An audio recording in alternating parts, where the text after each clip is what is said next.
Good evening, world.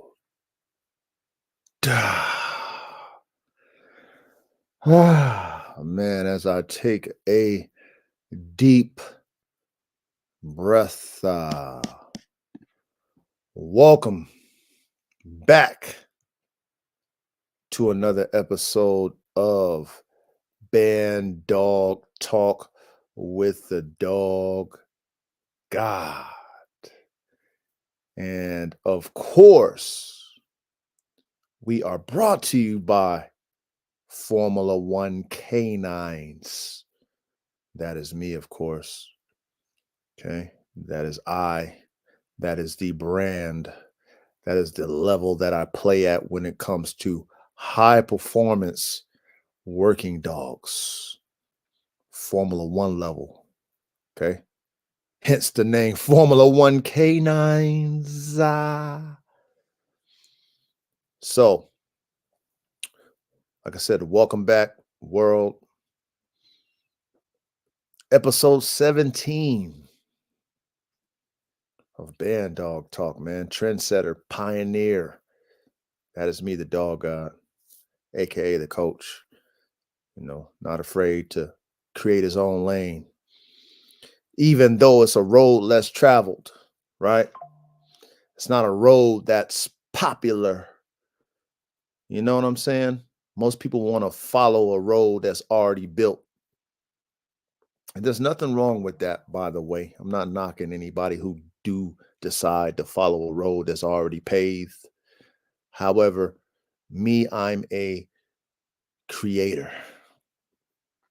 It's a gift and a curse for me, as a man, because I have so many ideas and I respect other people's ideas, but I have my own, you know what I'm saying? So doing this, what I'm doing, with my podcast, Band Dog Talk, with my dog program, not too many people are doing what I'm doing. And that's, like I said, that's just been me. That's who I am as a man, as a person, not afraid to blaze my own trail. However, I must tell y'all from experience in the field, it is a slow and steady approach and process. Don't expect to be a trailblazer and things happen exactly the way you want them or on time, in time with your goals. It never does. Okay. Never does. So salute to all of you who tune in, who watch live when I'm on Thursday nights, 6:15 p.m. PST, Pacific Standard Time, and those who watch later on, or listen later on. I do this so that you guys can listen, plug in your headphones, whatever, you might be in your little zone and just get this game, get this in the field play from the coach. Like I said, I mean, I've said this before, like I could keep it all to myself. Like I never had to get on social media. Never had to. Um, However, if I want to showcase my dogs to the world, that's what you do nowadays, right? You get on social media. You know what I'm saying? But as far as the knowledge, I don't have to necessarily do that. There's people that do, right? They'll tell you how to whelp your puppies, they'll tell you how, they'll tell you all these things in the process of being a dog man or dog woman. They'll tell you all those things, but very few people is going to tell you what I'm going to tell you. You understand what I'm saying? Salute RKBB, man. Welcome back, brother. Thank you for your support, brother. We got a good cook up. We got a good cook up tonight, man. I know you'll definitely respect what I'm about to break down, man. So thank you for, showing up again tonight, brother. Much love and respect. But many, not many people will break down formulas like I do. Give you schematics genetically like I will tell you the pitfalls and all the things, the bloopers and the mistakes like I will show you the work too. Not many people will want to show you the work. And, the dog, I'd always talk about that work, and more work 3 times. I show you the real blood, sweat, and tears / blood, sweat, and dog shit. I don't glamorize this life as a dog, man. There's nothing glamorous about it, man. Nothing. The only joy that you would get as a dog, man, is taking care of your dogs, man. Because that's what we do every day. Me knowing that I'm able to take care of my dogs, feed them, provide for them, give them my attention. That's where my joy lies. Personally, because that's what I do every day.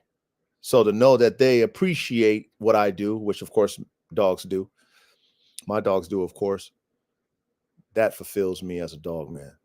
But the work itself, the day-to-day life of a dog, man, nothing glamorous about being in piss and dog shit every day. Dealing with dogs with attitudes and, possible kennel fight here or there, cleaning up wounds, taking dogs to the vet, having dogs die unexpectedly, all the things that we have to do as dogmen, right? That's what this is about. That's what I show. I show the real. You know what I'm saying? I don't want to sugarcoat this for any inspiring dog, man, or woman. I don't want to sugarcoat it. I want you to see what it truly is. And for those of us who know what it is, we respect it. You know what I mean? It's like what they say, game recognized game. One dog man recognizes another dog man when it comes to this blood, sweat, and tears and blood, sweat, and dog shit. We recognize. But, I could pump fake y'all and, tell you about, the money I make off of selling a puppy and this, that, and the third. But, that's not the reality of doing these dogs. It's not. The reality is what I show y'all, what I talk about. And so hopefully you guys can respect it, respect the fact that I'm not here to entertain you. This is not an entertainment channel. This is a real in the field dog man, dog woman channel. For those of us who smell like dog piss and dog shit at the end of the day, right? Like if y'all watch my little vlogs and I know RKBB can respect this, man. You hear my intro, man, do some work and get some blood on your shirt. When you deal with the level of dogs that I deal with, every day I'm getting blood on something, like real life. Every day there is blood exchanged and I'm receiving it as well because I'm interacting with these dogs that are very high drive and they do things that, might injure themselves, might injure another dog. I have dogs like that. So every day I'm dealing with a bloody situation. So of course, do some work and get some blood on your shirt. Blood, sweat, and dog shit, like I said. So anyway, y'all know what I always say, y'all. Get comfortable. I had a long day of work. My wife works from home. And then like every week she has to go into the office. So she helps me with the puppies. Because I did like a shit. How would I say, man? I had a plan to cook up a certain amount of dogs this year, and I bought me actually, well, I didn't buy it. Shout out to my brother. one of my partners, man. I call him my brother, man. He looked out for me. So he had a progesterone machine, and I was willing to buy it from him, but he was like, "Nah, man, just use it." You know what I'm saying? I'm not using it. You can use it. Don't worry about it. And he blessed me with the progesterone machine. I had females I was waiting on to get in, come in the heat. One in particular that didn't come in the heat until probably what, last year. I think that's little mama. She's like 4 years old now, maybe five. I don't know, man. But anyway, you deal with that sometimes with these dogs. You're like, damn, I ain't seen no blood in 4 years. But anyway, I had multiple breedings I had planned and I missed. And so, God, lined up all my females that I was waiting to breed. They all came in the heat in 2023, the ones that I wanted to breed. And so I did it and I scored every one. The only one that I didn't score on was my girl, Reign Supreme. And, she actually died of palometra. So I never got to score on her, and I really wanted her genetics. I paid a lot of money for that bitch too, man. I paid like $10,000 for her, man. First pick female.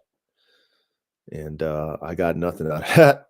And that was a beautiful bitch. If y'all ever seen my girl Reign Supreme, y'all follow me on IG, you ever seen her? That's a beautiful bitch, man. Oh, I wanted puppies off of her.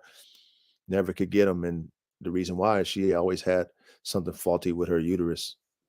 To the point where I bred her to Jaws this year, and she didn't make it. She died of palometra.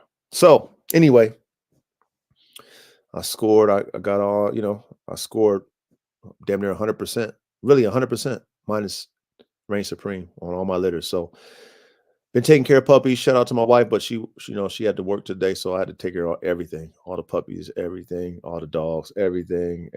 So it's been a long day. So take y'all sip, get comfortable.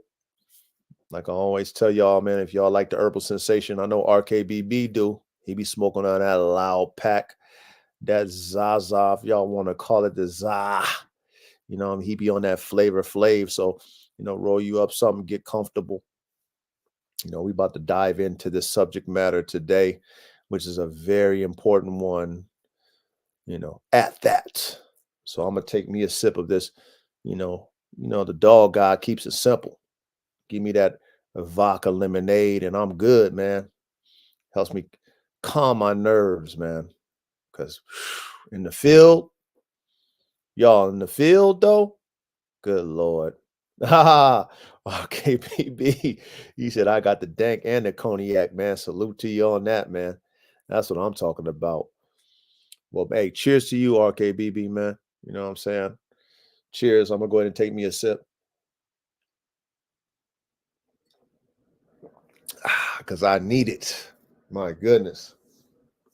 Man, I mean, you can probably relate to this, RKBB.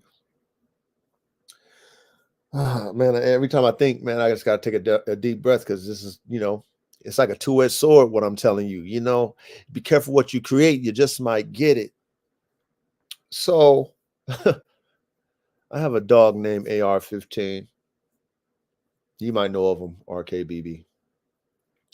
He is a product of my Neapolitan Mastiff, German Boxer, American Bulldog, Game Pit Bull line of performance band dogs, high performance band dogs. He's a product of that. AR-15. He's my foundation male, to be exact. Well, AR-15 is a very crafty, intelligent asshole. And be careful what you create because you just might get it, right?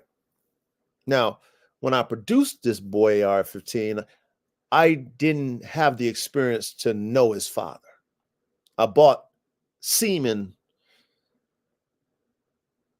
off of a breeder, which is how I got his father. Okay, never knew his father, but I know his mother. through and through. I know her through and through. I produced her. I created his mother.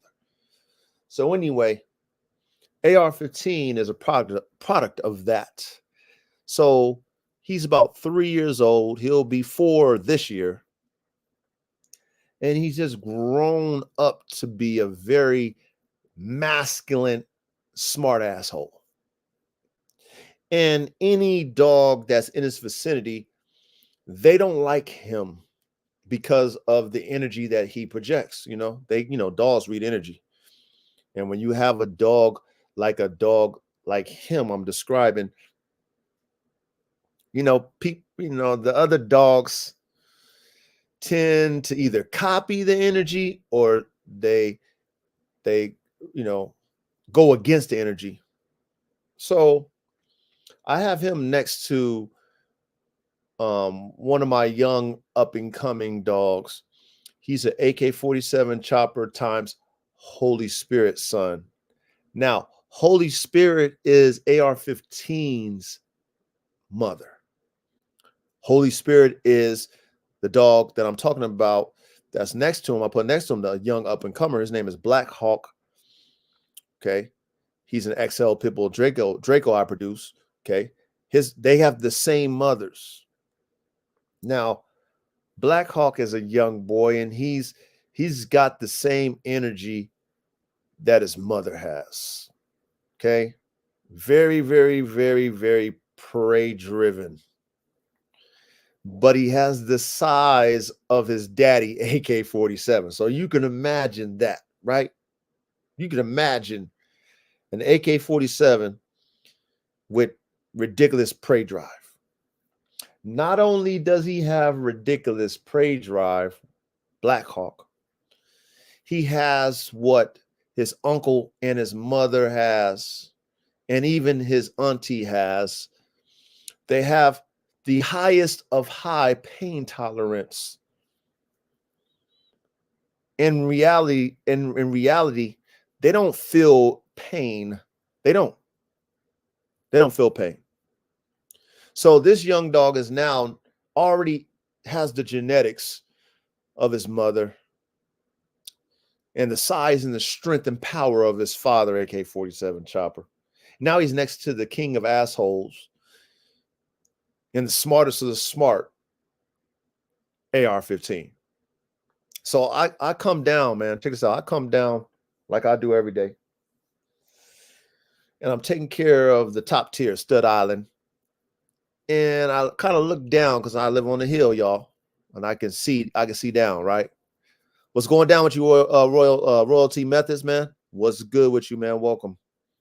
So I look down the second tier, the AR-15 barracks. That's where AR-15 is, and Black Hawk and Draca and Shock is. I look down and I noticed that I can't believe my eyes, y'all. I noticed that Black Hawk is in the kennel with AR-15. I can't believe it. I'm like shocked. I'm like rubbing my eyes. I can't believe what I'm seeing. Like, no way. No, there's no way. I have a top on the top. Like I have a roof that I put on top of Black Hawk's cage because I had Draca in there and she was jumping up because she didn't like AR-15 and they used to be roommates. So she was jumping up, trying to tear the roof off and try to get an AR-15. That's how much AR-15's energy that either the dog copies or they hate you. And Draca hated that, hated AR-15. So I had to move her to a whole nother space, but I had to put a roof on her so that she wouldn't try to jump up on, over top and get at him. You know what I'm saying? But she used to try to bite the roof. So I had to take her out of there. So anyway, I'm like, he can't get through the roof. I've never seen him jump up. So how did he get in there? So I have those heavy duty kennels, y'all. Those, fake steel bar, heavy duty type kennels, that's what I have for my dogs. So I'm like, how do you get in there? I'm just tripping, y'all. I'm tripping. So instantly, I stop what I'm doing at Stud Island. I go down that tier where AR-15 is. I go and I I'm like, I'm just tripping. Like, how do you get in there, man? You know what this dog did? Black Hawk, the young up and comer. Okay, he's 1 year old. He pulled the steel bar off. He finessed the welds of that steel bar kennel, finessed it. Now, I know what happened. Black Hawk loves to have some. He's just like his dad, but his dad likes bones. His dad won't even fuck with a ball. Excuse my language, y'all. I'm working on the cursing. Okay. So forgive me. But the dad, AK won't mess with a ball, right? You throw a ball at AK, he ain't fetching that. He ain't a ball. He look at no, he won't even look at it. You throw it, he ain't looking at it, right? However, his son is obsessed with a ball. Anything ball like, he's obsessed with it. He got to have it in his mouth. He chews it up like he breaks balls down. The big Kong type balls, man. He tear, he breaks them things with his jaws. Jaws so powerful. But AK love bones. Like he loves bones. I got nothing but bones for him. I got a bone yard where he crack bones down. Any bone I give him, he cracking them down to nothing, to the marrow. He cracking bones down. That's AK's thing. But his son's is balls or any type of Kong, right? Long story short, because it's a story. So I come down and AR-15 is so clever that he knows how to antagonize the young boy. And they kind of bite between the bars, and I'm gonna change that. I'm gonna change that situation between them because now it just got out of hand. Now I see I have to put the little partition in between them two, right? Because AR done instigated him to, basically took his ball. He took his little Kong ball through the bars because that's what AR does, right? So the young lad was so determined to get his ball back that he pulled the steel bar off the weld. And before, I didn't think it was possible. I didn't think that was possible for those kennels. I've seen them bent before. I've seen them bend, but never pulled the weld off. This is a heavy-duty weld. It's supposed to be a heavy-duty kennel. Real talk. Supposedly. The first dog that blew my mind was, of course, the number one asshole in the camp is Shaka. And then if y'all might have seen my post, I've shown you where Shaka bent those bars with his no teeth in his mouth, strong jaws, because he bites whatever. You know what I mean? Shaka is another high pain tolerance dog, will bite through anything.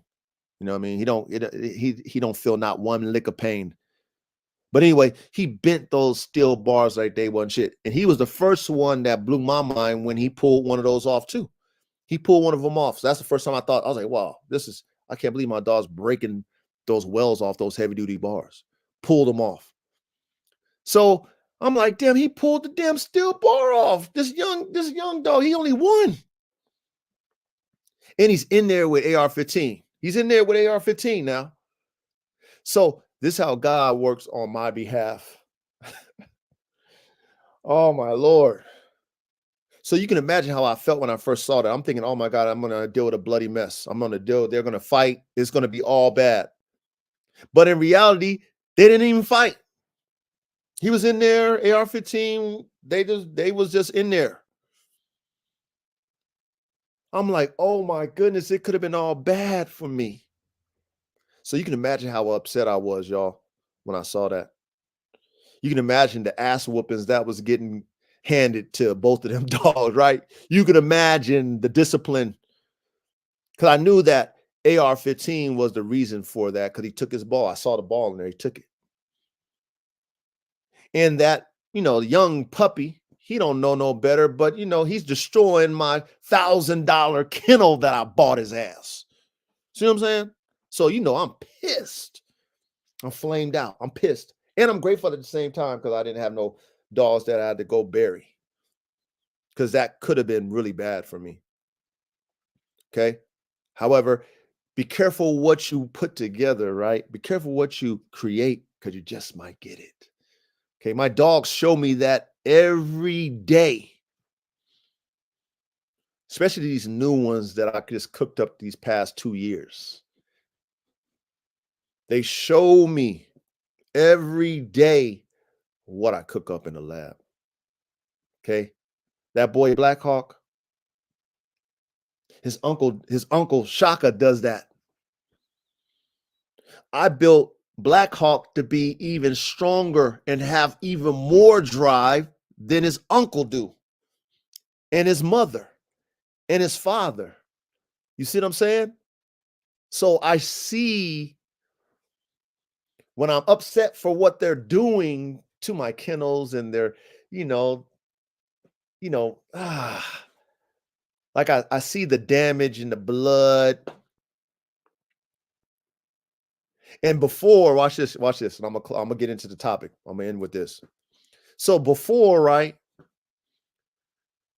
Because AR-15 is such a, confident asshole, very confident asshole. He's been instigating since he was probably 6 months old when he was trying to fight AK. He's been instigating, wanting smoke. He's been doing it. Okay. And it was a debate because I don't let my dogs engage in any type of combat with each other because those are my dogs. And I don't want no vet bills. Okay. And I don't promote that type of stuff. Okay. We're a pack in my dog community, right? My dog family, we're a pack. We might scuffle, but we reconcile. That's the rules that I have for all my dogs. All my killers on my squad, they know that y'all can scuffle because it happens, right? But we're brothers, right? We're brothers and sisters. So there needs to be reconciliation. We don't need to be to the point where you try to maim and kill. That's the rules I lay down. That's the enforcement that I put down for the dogs, right? So all my dogs know this, even asshole AR-15. So Shaka, right? Y'all know who Shaka is. Okay. That's my recipe for a performance pit bull. I cooked them up. Shaka the real deal, y'all. I don't live that life of a pit man, a man in a pit. I don't live that life. Okay. I just cook up dogs that can be in whatever situation. Shaka is one of them dogs that can be in whatever situation. Okay. That, whatever situation, he's built for it. So I used to have a debate within myself, like who would win, Shaka or AK? Or AR, because they're both tied, damn near tied. AR is the most asshole, even over Shaka, but they're tied for the biggest assholes. Want all the smoke, instigate the whole yard, make the whole yard go crazy. Them two. That boy Black Hawk, he showed me that if they were to get at it, Shaka and AR, for some God forbid reason, if they were to get at each other, AR-15 couldn't handle the pain that Shaka would give him, because I seen my boy Black Hawk. I seen him grab that boy AR's mouth through the bars and had AR over there making noises. And that right there,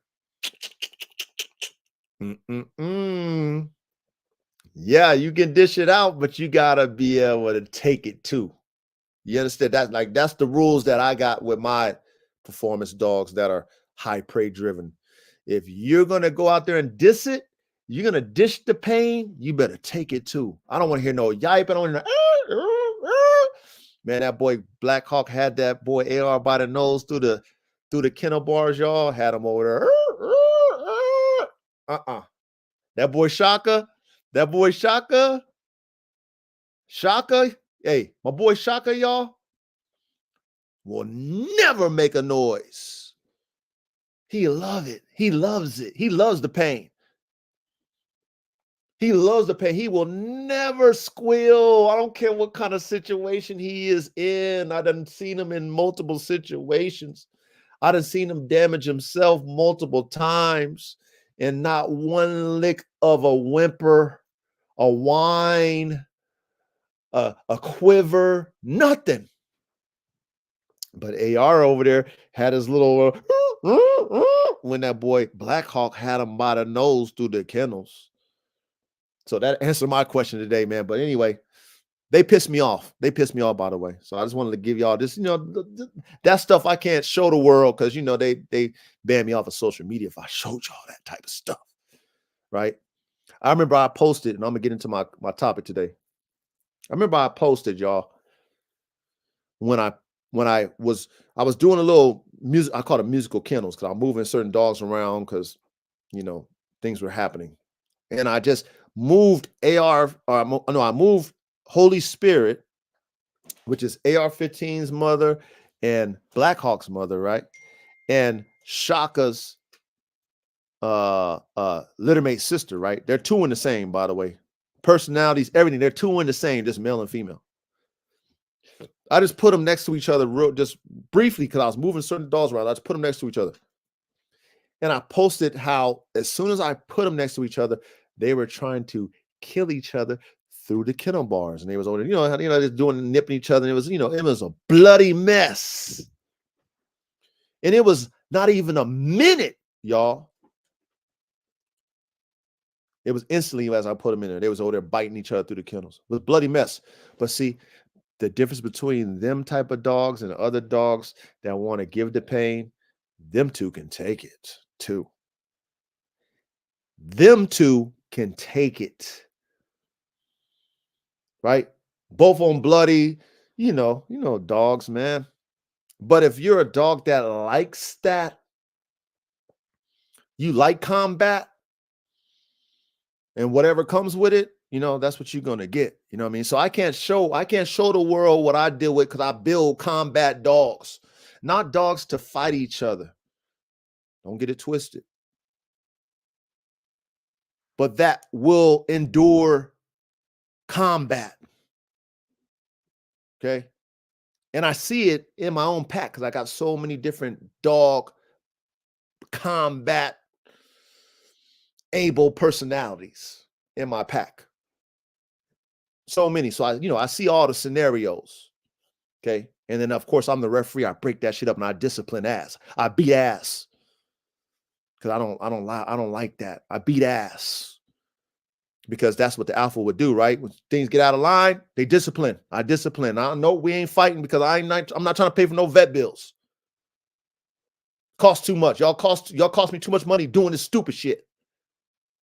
So anyway, hey, salute Royal Methods again. RKBB, salute to you. Man, we got a good cook up today. And I want to talk about, okay, as you see on the ticker, right? Okay, what is an on-off switch and why is it important to have on your band dogs? Really any driven dog, but since we're talking band dogs, we're gonna be specific because these dogs that we're cooking up have a lot of genetic abilities based off of the different breeds of dogs that we're cooking up. And this thing called the on-off switch is something that I feel a lot of people neglect when it comes to putting these genetic recipes together. They neglect that part in the sauce. Okay. They might not think of it. That's why they neglect it. So being that some people don't think about these things, I want to talk about it because I've learned what an on-off switch is through my experiences with multiple different type of dogs. Okay. And so based off of my experience, that's why I'm speaking to y'all. I'm speaking to y'all through my experience, nobody else's. Okay. And you know that the dog god, aka the coach, I don't knock what nobody does. If I agree or not, I'm not knocking. That's not who I am. I can only speak on my behalf, my experiences. So somebody else's experience might be different. And it might be contrary to mine. However, I'm not going to knock their experience because it's all about experience. You might not have experienced what I've experienced. So you can't talk on mine. However, I might not have experienced what you experienced. So I'm not going to talk on yours. So understand when I'm speaking, y'all, it's from me. not from nobody else. Okay. So, like I said, it might be contrary, but just know I'm telling you the truth because, I'm living this. I'm living it right now. So, this ain't something that I did a long time ago, experienced a long time ago. I'm experiencing this stuff. So, you getting this stuff live in the field, player coach. That's me, the dog guy, player coach. So, okay, let me dive into this subject here. So, my first experience with a dog with no on off switch was how I understood what an on off switch was. Okay. And it was two dogs in particular. And I've spoke about this before, but not in depth. I spoke about my experiences with dogs that had no on off switch. And there were two, and they were brothers. And it was Red Tiger, which was my Rocky Mountain, was my buff dog, Rocky Mountain Bulldog, or Bulldoggy, whatever. That's what they called them, Rocky Mountain Bulldoggies. Okay. It was Red Tiger and his brother Brutus. Okay. Now, before then, I've always had dogs with drive, but they had, okay, the concept of what an on-off switch was. They could chill and then they can be turned on for whatever reason, right? Whatever turns they drive on, they can be turned on, but they can chill too. But I've never experienced a dog with no chill until I owned those buff dog Rocky Mountain Bulldoggies, two littermate brothers. So as puppies, they were just puppies, right? Puppies, they want to play. They're puppies, playful. They like to play around, fetch, bite the towel, little stuff like that. Okay. They balls, they testosterone wasn't settling in yet, right? Their hormones didn't kick in yet. They were just puppies. So it's cool puppies. Oh, they playful. Get about 1 year old, and I start to see what drives them, the drive. I start to see what triggers the drive. And there were things like balls, okay, any level of bite toy, towel, bite sleeve, anything that was you put in their face to bite, that triggered their drive. Prey, whatever animal. So I started to see the triggers of the on, right? I started seeing what that on was for those dogs at about 1 year old. And they're still young. They're still puppies to me at 1. But anyway, I started to see it. Like, oh man. So then I had them two together. I had them rooming together, y'all. Because, one thing that I do, I don't know if y'all know this, but I create a pack dynamic, even in my prey dogs. I create a pack dynamic because if the king of beasts can do it, right, which is the lion, you'll see two males be in a pack. You'll see that, even though, they compete for females, they compete for food, but anyway, they can coexist. So we know through the wolves and all that stuff, that's where the dog comes from. We know that they are pack animals. So I instill that as a young puppy in my dogs because we're all a pack. But I build packs. I build them as puppies. So anyway, I put them together early bird to let them get along, let them eat together, let them understand that if they fight, they got to reconcile, all that stuff. So anyway, they grew up together, these two brothers, Red Tiger and Brutus. So I started noticing how if they saw something that they wanted, they would be pacing in their 10 by 10 that I had them in. And I'm like, okay, well, I guess that's what dogs do, right? But the pacing was like nonstop. You know what I mean? I didn't really comprehend what I was reading. You understand what I'm saying? From that, the behavior. I wasn't comprehending the behavior. It's oh, my dog, whatever. They pacing back and forth. I would take them down to my training area, y'all. And there would be, for example, I have my spring pole. Okay. If y'all want to see my training area, go check out my YouTube. And, I gave y'all a little tour of that. So I have the spring pole with this little bite sleeve thing on it, toy thing on it. As soon as I bring them in to that area, I open the gate. As soon as I let them off the leash, I mean, instantly they run into it. Instantly run into it.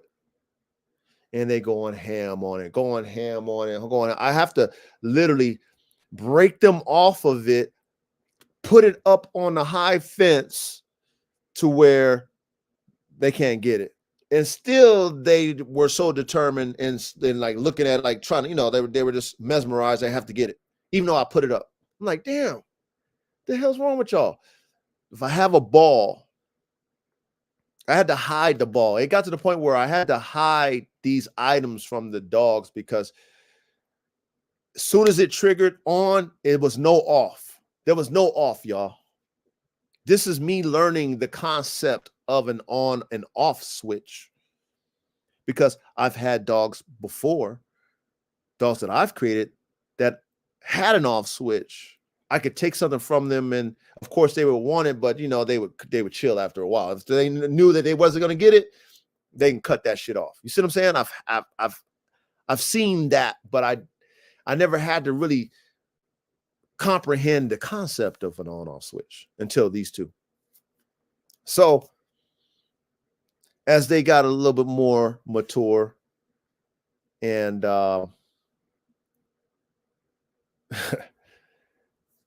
I figured out that, I had to kind of, pace these dogs because not only did they have no on-off switch, they couldn't, they didn't have the proper genetic ability to cool themselves off when they worked themselves overdrive, right? They took themselves over because they had no off switch. So they always was in overdrive. So they didn't have the ability to cool their system off. So when I figured that out, I was very cautious of what I showed them, things that motivated them. I kept it away until I was like, okay, it's time to work. I know y'all are addicted to the work and I don't want to take that away from you, but I have to, give you a certain allotted amount of time for that, and it was like 10 minutes of work, max 15 minutes, y'all, for those dogs because they would overwork themselves in that period of time. They're that determined. Like I can have a ball, y'all. And there's dogs that are capable of doing this genetically because they're built to be able to cool themselves. So you can fetch them for hours, right? Or whatever. You can work them for some hours because they can cool themselves off. These dogs couldn't. However, they wanted to work. It was just they were workaholics. Okay. But the concept of me teaching them, okay, we're putting the ball up. Okay, we're putting the, whatever's motivating you, we're putting it up. Hey, there's no deer no more. You don't need to be pacing no more. Stop pacing. That concept I couldn't get in their head. I couldn't teach them dogs how to stop.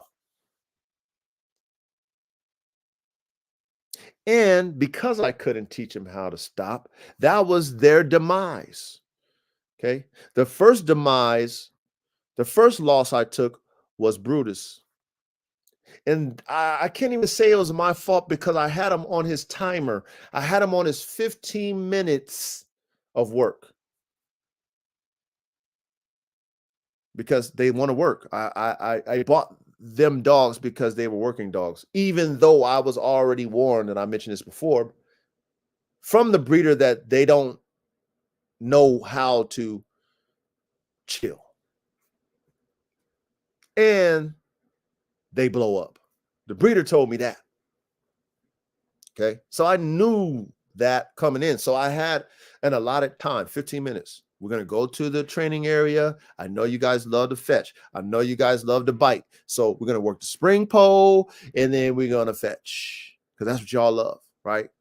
So we're going to do that. 15 minutes. So, and I take them in the morning because it's cooler. So I'm doing everything I'm supposed to be doing because I still am dealing with a dog that wants to work, y'all.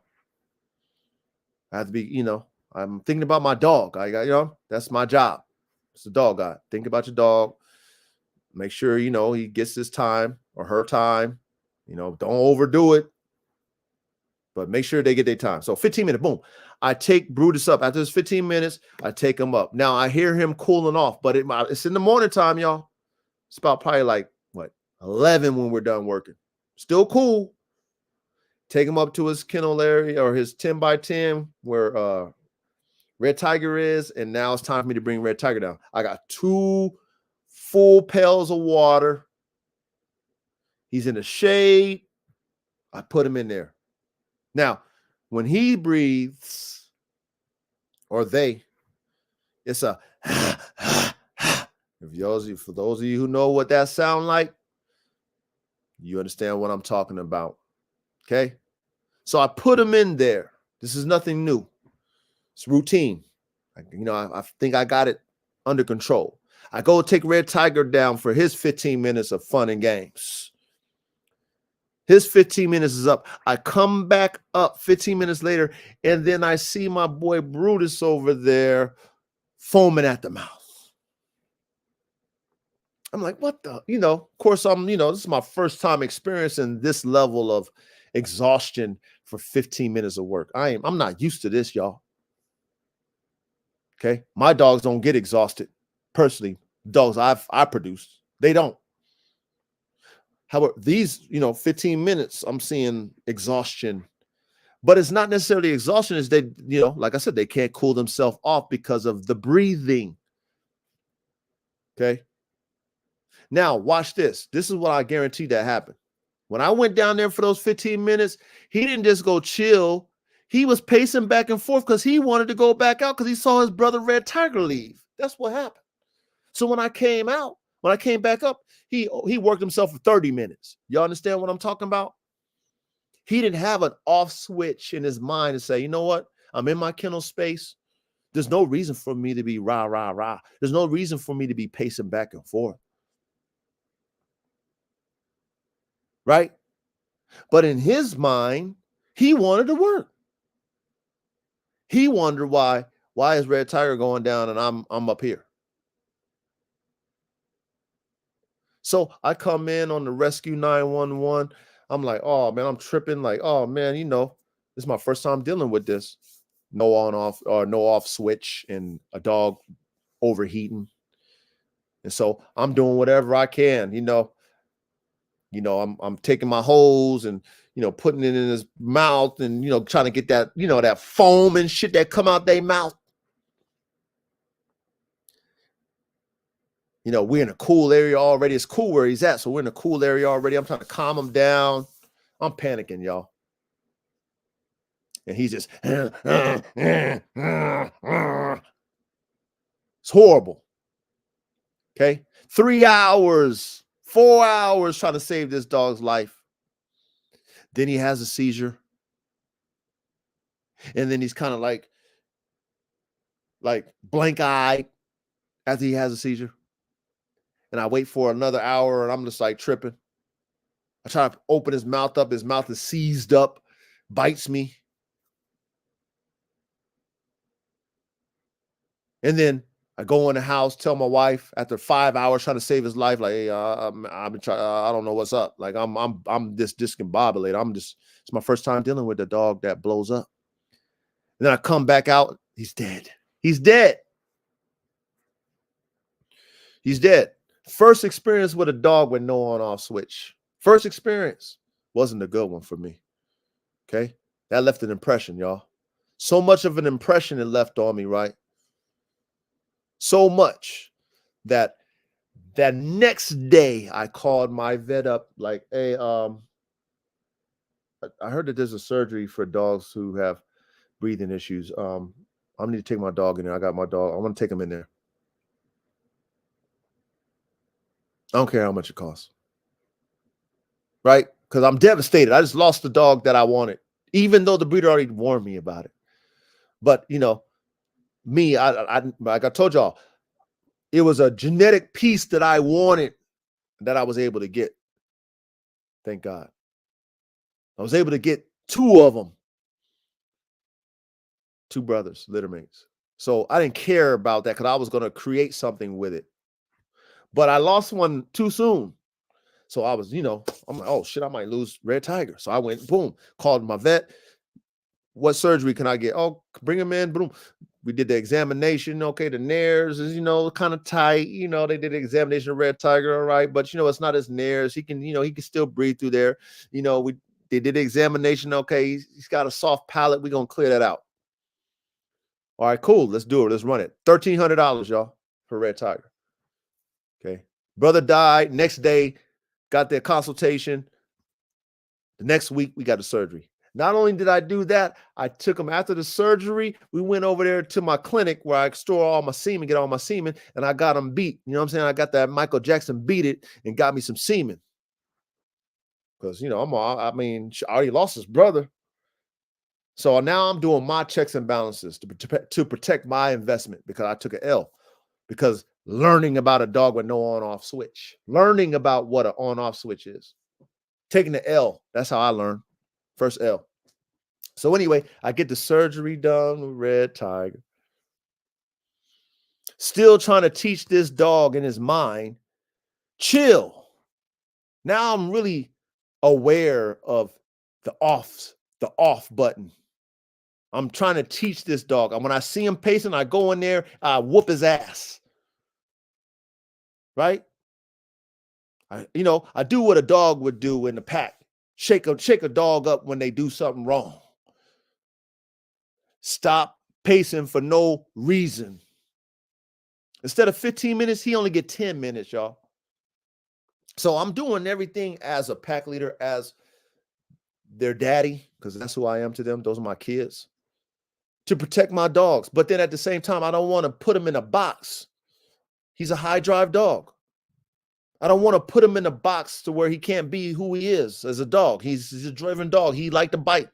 He has prey drive. He got all of it, but he don't know when to chill. There's the off, so he don't know the off switch. So now I'm in the concept of on, cool, good boy, off, good boy, on all the time, bad boy, discipline. Okay. However, he didn't get it.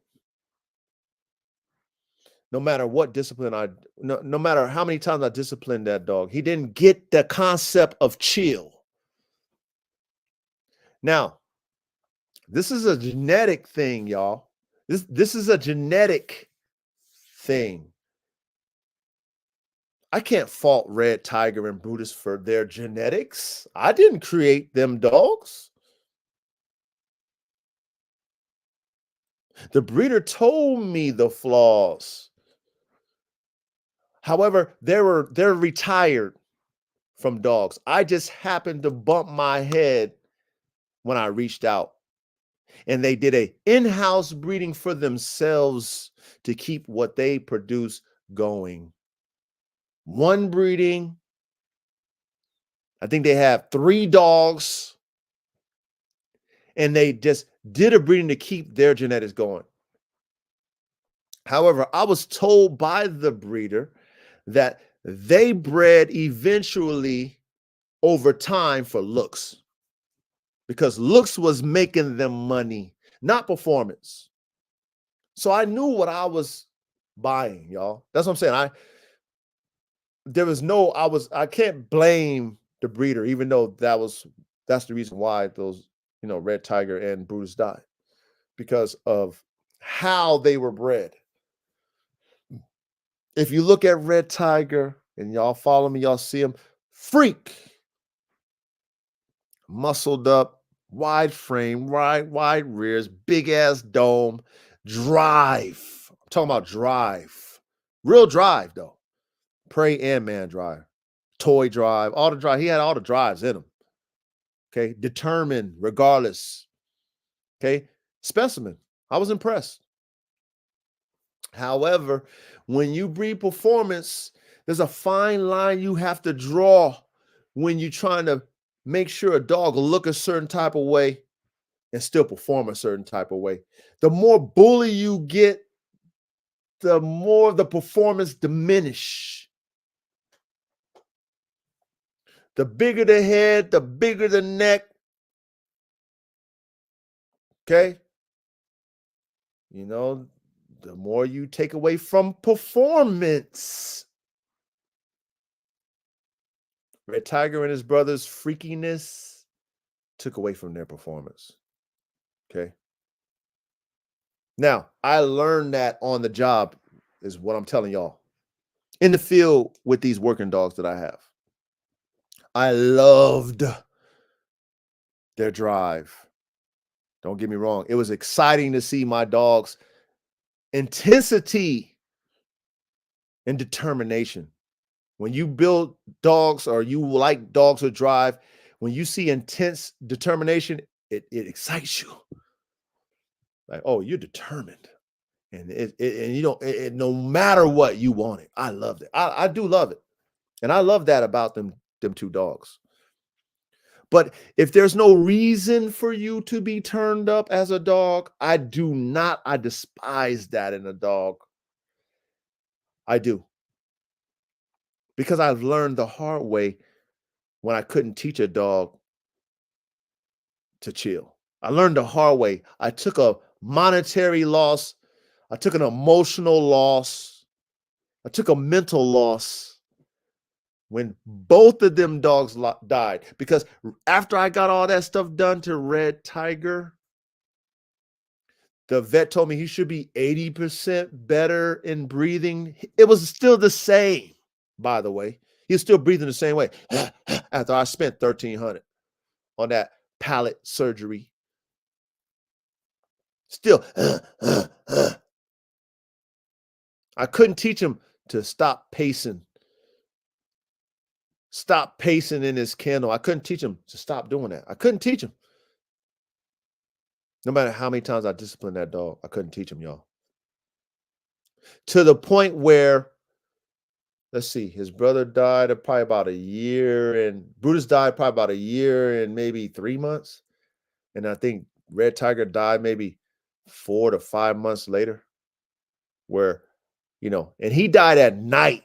So there was, you know, it wasn't hot when he died. I come out to do what I normally do, take care of my kennel, take care of the dogs, all the, you know, feed the dogs, all the stuff in the morning. And I normally, you know, when I come out, you know, the dogs always sound off when they hear me come out. You know how the dogs do. They know when you're coming. They can smell you. They can feel your energy. As soon as daddy come, they tell everybody, daddy's out. So as soon as I'm out, I already know Red Tiger going to be up pacing. That's what he's going to do. Pace, pace, pace, because you know I'm out. I didn't see no pacing. Matter of fact, I didn't even see Red Tiger. I go out, y'all. I'm looking for Red Tiger. I'm thinking, is he in his doghouse? I mean, I'm tripping because I'm like, he's knowing me up. Man, I go out there, man. I look in there. That boy over there is stiff with his tongue out, man. Stiff with his tongue out.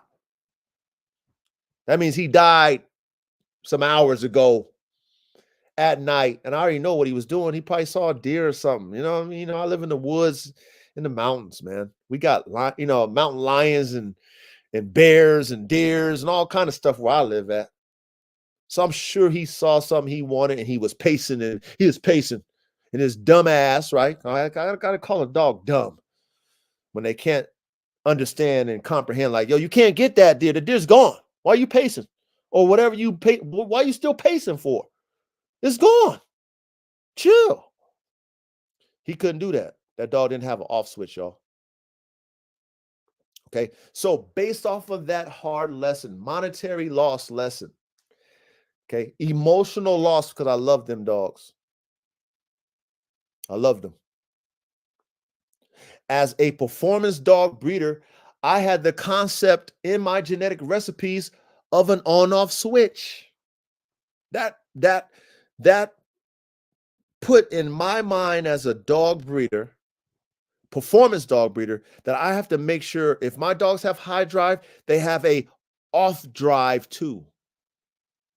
An off drive. And it's important. Okay.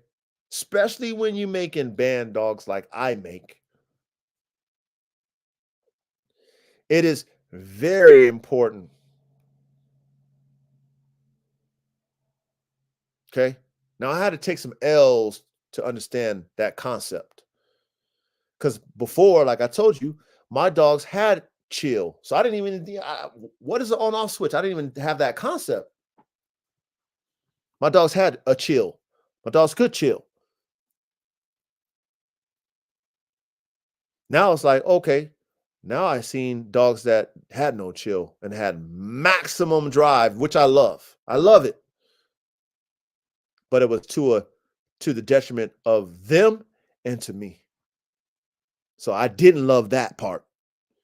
So now the concept is there. Now, as a breeder, I'm thinking about dogs' psyche and comprehension of when to be driven and when not to. Now I'm thinking about that in my breeding concepts, in my breeding lab when I'm, drawing up the play for a dog. Especially a Bandog that can kill a man and can kill a large prey. If you're cooking them up like I cook them up, they can do both. So now on-off switch is now on my mind.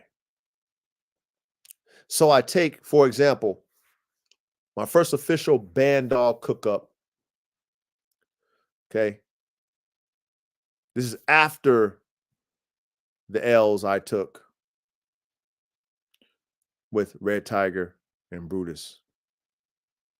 I'm like, okay, I have this dog. His name is Red Bull. He's a Neapolitan Mastiff and a German boxer and American Bulldog. I've never met the dog. I don't have a concept of dog. I only seen the dog by picture. But I love the genetic recipe, breed recipe. I love that. And I love the look. So that's all I have. Okay, in my lab notes. That's all I have, y'all. I have a dog that I created. Her name is Holy Spirit. Okay. She's a performance game pit bull. Okay. Check all the boxes. And I don't have to put her in the pit to know that she's with the shit. Okay. I done seen her mama. I done seen her grandmother. And I done seen enough of her to know that this girl is really with the shit. And like I say, the highest of high pain tolerance, real bulldog. Don't feel no pain. Loves combat in every aspect of the word. Combat. Determination to the max. I done seen it in at least 3 generations. I done seen it. That's what I'm telling y'all. I done seen it in 3 of them. And I see it in her. However, she's the most loving. Y'all know what about these bulldogs? They supposed to be this. She's the most loving to me and my wife. She tolerates her sisters. She hates Shaka, though. She hates him. She tolerates her sister because, remember, I pack all my dogs. I kept that whole litter, by the way, and I packed the girls as puppies together. So they have their hierarchy dynamic and they tolerate. She tolerates them, even though she would probably kill the 2 of her sisters. So, genetically, I know what I have in Holy Spirit. I have an on-off switch. I have it. Okay, because now I know the concept of it. Chill on. What makes you motivate to drive? What turns on your drive? I know what that is. Pray. Holy Spirit, pray. Pray. Drive is turned up. Pray. Whatever it is that she want, pray, living, she's turned. When that pray is no longer in her concept of her mind or in her visual presence, she's chill.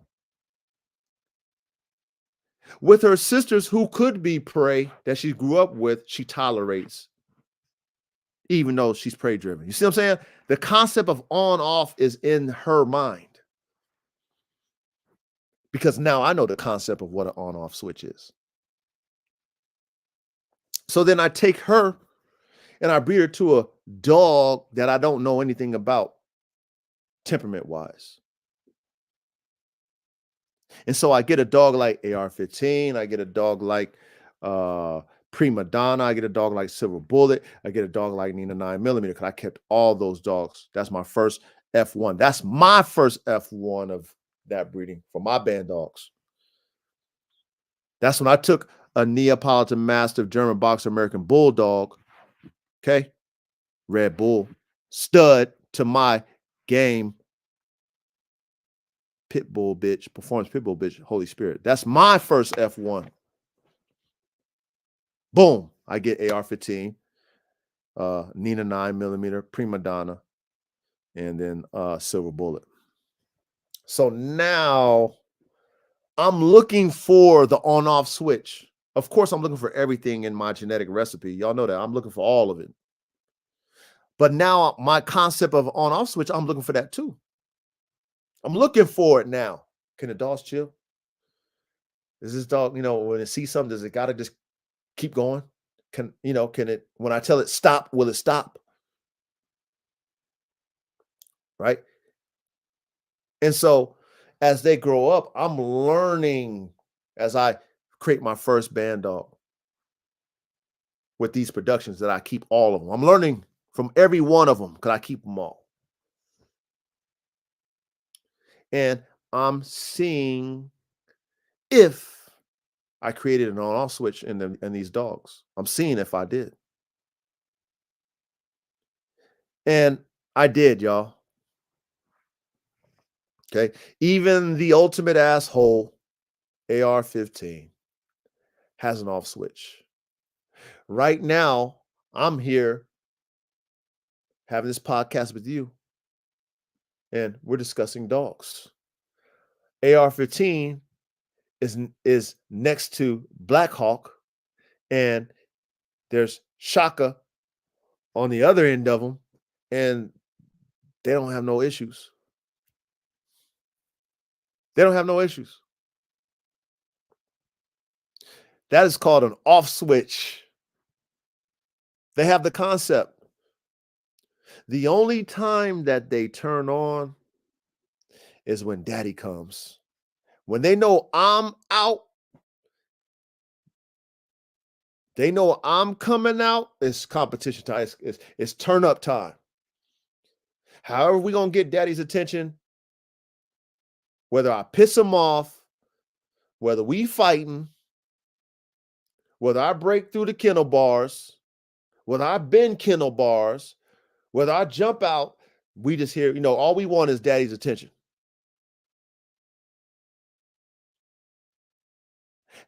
When I'm gone, when I clean up the kennel area, when I clean up their area that I do, I go down there, I clean up the area, it gets rowdy. It's rowdy. It's the only time it's loud on my compound, if you want to call it that. When daddy's there, this sound off, man, they going crazy. It's competition. And I can't even though it annoys me, but I can't get mad because that's the only time they do it. I understand what's going on in their mind. I understand my dog's psyche. I know why they're competing for my energy, whether it be good or bad, whether I be whooping ass or petting, right? Hugging and loving. They just want my energy. That's all they want. And then because there's so many other me's, because all my dogs take on my personality and my vibe. They should if you're the alpha. They're competing for me.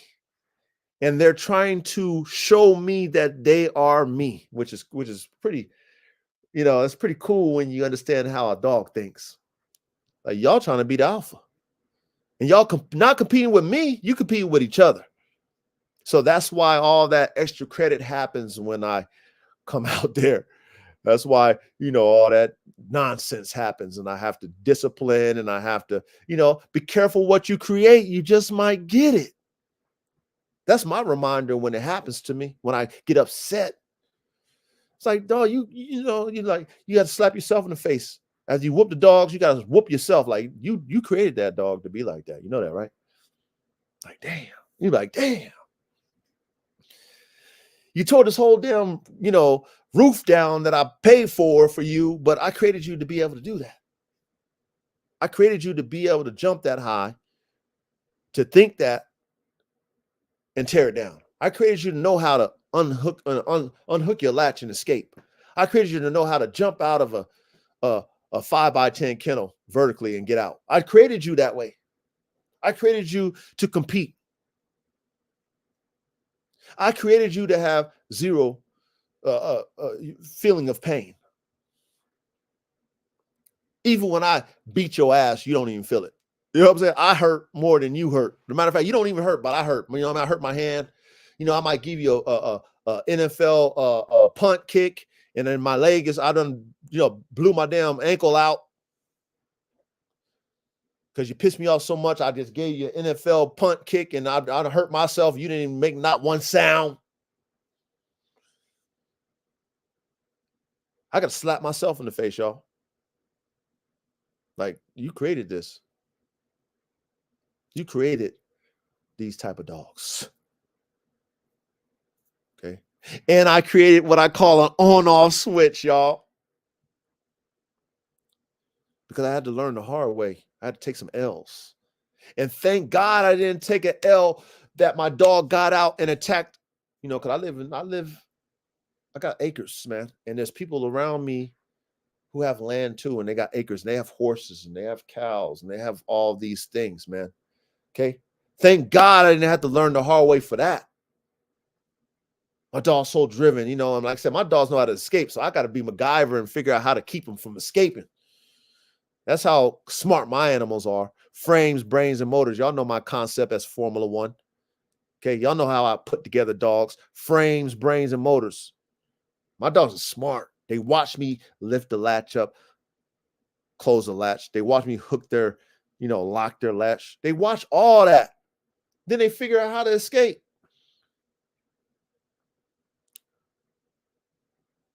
Okay, so thank God I didn't learn that way where it became a liability.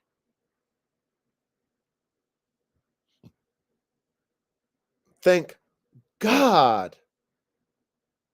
Because when I was before I moved to my property what I have right now, my property where I have my dogs at right now, I was living in a residential, and I had, I think, 4 dogs at that time. 4 or 5, whatever. And I had them crate trained, and I had a small backyard, and I had a regiment for my dogs, right? And this one I had pit bulls. Long story short, okay, the mother to Holy Spirit, okay, which is, we call her Buffy the Silent Assassin. Okay, she was a liability. Okay, she was a major liability. Okay, if she wanted something, you can't snap her out of it. Loving dog. She had an off switch, but when it was prey, it was no off. When she wanted prey, but there's no turning that bitch off. Okay, I remember my wife one time, right? Our neighbor had a German Shepherd, and you know how dogs would fence check each other. Now we had her. I had a little dog run, and I had it, positioned away from my neighbor to the right that had a German Shepherd, and I had my dog run over there. So every now and then we would let the dogs out, in the yard, whatever, right? So this time I let her out in the yard, and she's cool. She's a good dog. Just a good bitch, man. Sweet bitch. Don't let no animal be around. I don't care what animal. Don't have no animals around. No animals. I don't care what it is. Bird, bee, bug, frog. Don't have no animals around. Just let her be in her space. Man, why my fucking dumbass neighbor, excuse my language, y'all. I'm working on it, y'all. Okay, I'm working on it. Why my neighbor? She knew I was out there. Why she gonna let her German Shepherd out when I got Buffy the Silent Assassin out? Why she gonna do that? And she did too. Man, You know how dogs got them spider senses, man. They got them extra senses, that sixth sense that we don't got. Man, she must have smelt that dog come out the, sliding glass door. I didn't even hear it. I just seen my bitch just run straight at the fence. She ran, tried to run through it, ran into the fence, boom. And then she was just chewing through the wood fence, chewing. Now, my wife, bless her heart, bless my wife's heart. You know what I'm saying? My wife, because she know that Buffy love her. She goes and she tries to pull her off the fence. And as she tries to pull her off the fence, Buffy turns around and snaps at my wife. Puts a nice little puncture wound in her fucking arm. Bah! There's a real quick snap. Now, of course, you already know what happens when you see that, right? When you see a dog do that, you already know it's damn near almost murder time. You know what I'm saying? Like the dog damn near gonna lose her life type stuff when you gonna bite my wife.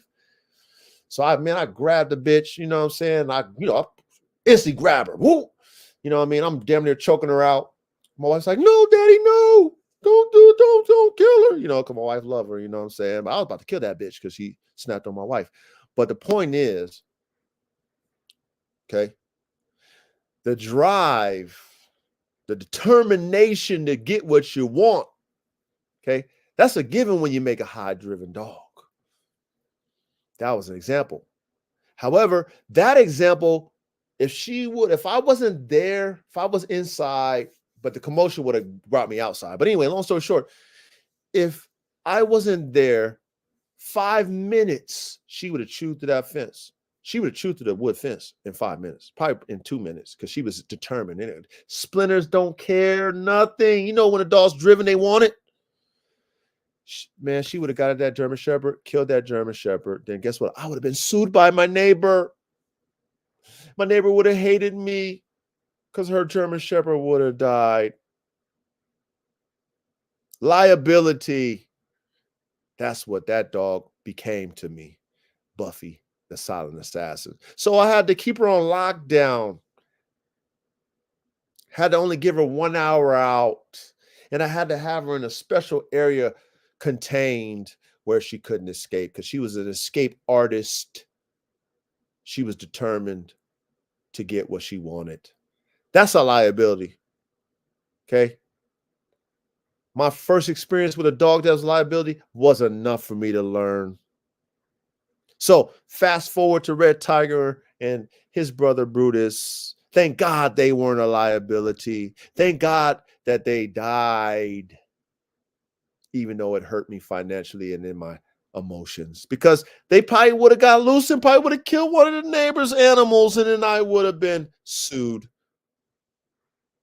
because they know I'm the man with the dogs. So they would have had me sued. Y'all understand what I'm talking about? Why an on-off switch on these Bandogs are so important. I was lucky, even though I took an L, multiple L's. I was lucky that it happened in my controlled environment and they were a victim of their own demise. I was lucky, even though I didn't feel lucky when I took them L's financially and emotionally. Y'all follow what I'm talking about? I wasn't lucky, but I was lucky, if that makes sense. Because guess what? I didn't get sued. I didn't get arrested. Because I know for a fact that certain dogs that I have would kill other dogs and other animals. I have a dog named AK-47 Chopper. And I'm so grateful. I say this with conviction that his prey drive is he's got it, but it's he'd rather crack his mouth on a bone all day. I'm grateful that that dog named AK-47 Chopper prey drive is because if he had Shaka's prey drive, I couldn't control that dog. I probably had to kill him. I wouldn't be able to break him off another dog. Me personally, by myself, I would not. You would not be able to take a break stick and break that dog off. That's how strong AK-47 Chopper is. That's how intense his drive is. You're not break sticking that dog off. You would have to choke him out, and you better be you better be a UFC level choker to choke him out. You're not break sticking an AK-47 Chopper. Nope. Nope, nope, nope. And if he put his mouth on any flesh and bone, it's a wrap. It is a wrap.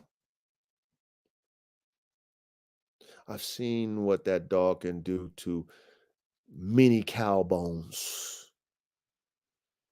A dog bone, a human bone has no chance in the mouth of a dog like AK-47 Chopper. Has no chance. I'm so grateful to the Most High God that his prey drive is, what I mean by, he can tolerate assholes like AR-15. He can tolerate an instigator like Silver Bullet, which I have right next to him, who is AR-15 sister, so you already know where it come from, right? He can tolerate that energy. As long as I got his bones in there, he ain't worried about it. They can antagonize him. They can bite through the fence at him. They can paw at him. He ain't tripping. He got that bone in his mouth. He good. Thank God. For me, thank God. Right? Because some people would probably want to take a dog like AK and do what they call what's it, agitation work with him and make him make him want to attack. No, no, you don't do that. No. See, those are people who aren't experienced with dogs that can really kill. Dogs that if you push them in the corner, they can probably kill you. See, they ain't never experienced that level of dog. Yeah, you got an 80-pound Malinois, maybe 75-pound Malinois, whatever. Maybe you got a Mastiff, you know what I'm saying? He ain't really truly that athletic, but he's a big dog and you agitating that motherfucker. But you can finesse him. You might be able to outrun him. You can hit a couple. You know what I mean? You can finesse that type of dog. But a dog like AK-47 Chopper that'll track you down, way more agile than you, way quicker reflexes than you, way stronger than you. If that dog put his mouth on any part of your body, you're done. You're done, man. You're not gonna fling that dog off. So I'm grateful that AK has an on-off switch as his owner. I'm grateful. Okay. But guess what? I created a man stopper version of AK-47 Chopper. Y'all pay attention. I will be showcasing them as they get older. You will see them yourselves. I made one that will kill a man too, and has the prey drive that AK doesn't have. I did. But guess what they have that we're talking about tonight? On-off switches. On-off switches. They're not going to be a liability. So I made sure I got me a piece of that puzzle. And there's 2 other people that have a piece of that puzzle. Okay. And both of them sees the off switch and on switch. One of them haven't seen the on switch, but they have to figure that out. That's they have to build that relationship with their dog to see that, like I'm learning with my dogs. But The other individual who has one of AK-47 Chopper's Bandog version of him, I call him an AK-74. We talked about that previous episode, my AK-74. Okay. He has a family, he has kids, a wife, kids. He has a dog that can kill man and prey. Okay. He sees the off switch and he sees the on switch. He sees how good that dog is with his family, how he can take it out to the park and the dog ain't trying to kill everything at the park. He sees that in that dog, but he also sees the drive in the dog too. Okay. But the dogs are still young. Okay. They're only one now. They turn one in December, y'all. Those AK-74 band dogs. They're still young, they're still babies. They're not piss and vinegar yet. However, there is an on-off switch.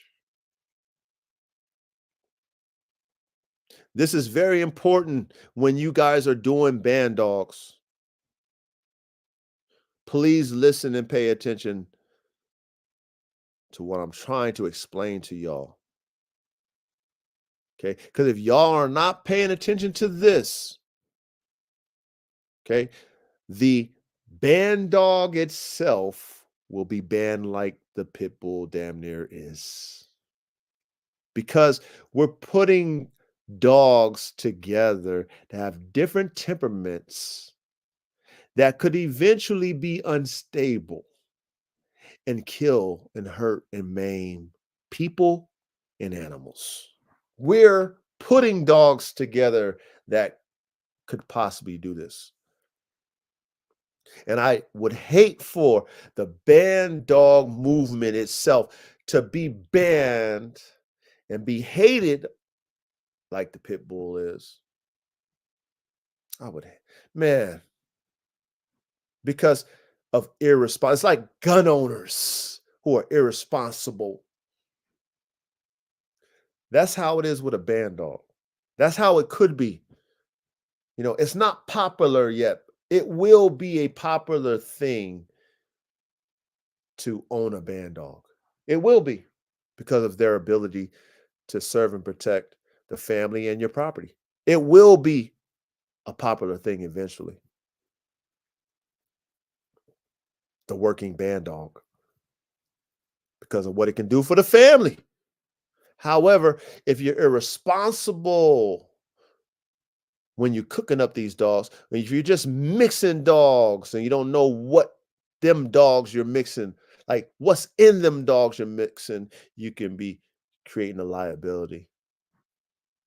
And if a dog that can do damage to a man and a prey, a large man and a large prey, does not have a concept in his mind to chill and turn on the drive, it doesn't have that concept, then you know what? You shouldn't have that dog. That dog should be cold. Put that dog down. That dog always want to go rah, rah, rah, rah, rah, rah, rah, want to hit everything. Kill that dog. I know that's a strong word, but you know what? I'd rather that dog be put down than for you to get a lawsuit or you to go to jail because that dog done maimed it. Or God forbid it attacks your kid or your wife or something. Because it wasn't feeling the correction, or it felt like it wanted to do something, but it didn't like your correction or your wife's correction. So it decided to snap at your wife like my little, how many pounds my girl Buffy, about a 35-pound pit bull, snapped at my wife.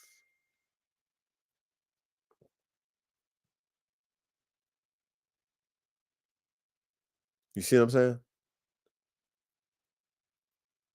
So on-off switch, y'all.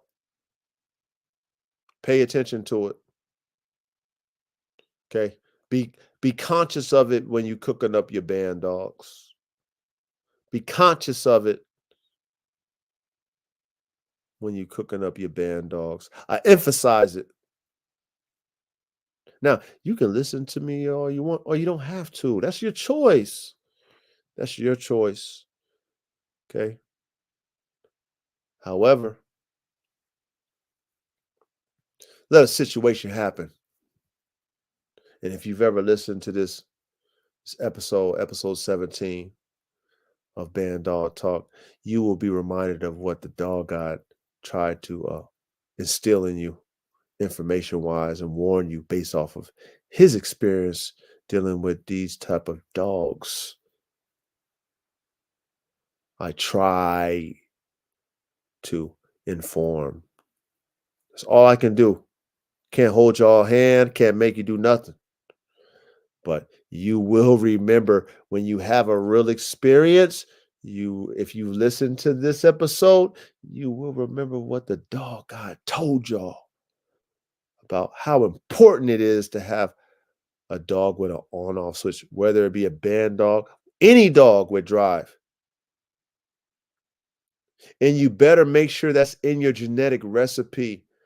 Don't put two dogs together that got high drive with no off switch and think you're gonna get an on-off switch. Don't you do that. Don't lie to yourself in the lab. Don't be an idiot in the lab. You got to be smart when you're putting dogs together. That's how you create great dogs. You're smarter in the lab. I'm smarter in the lab. I'm not dumb in the lab. I'm doing true genetic mathematics. I don't have this. I need to add that. I lack this. I need to add that. I don't like this. I need to take away that. It's real mathematics in the lab. That's why I'm Formula One level, by the way.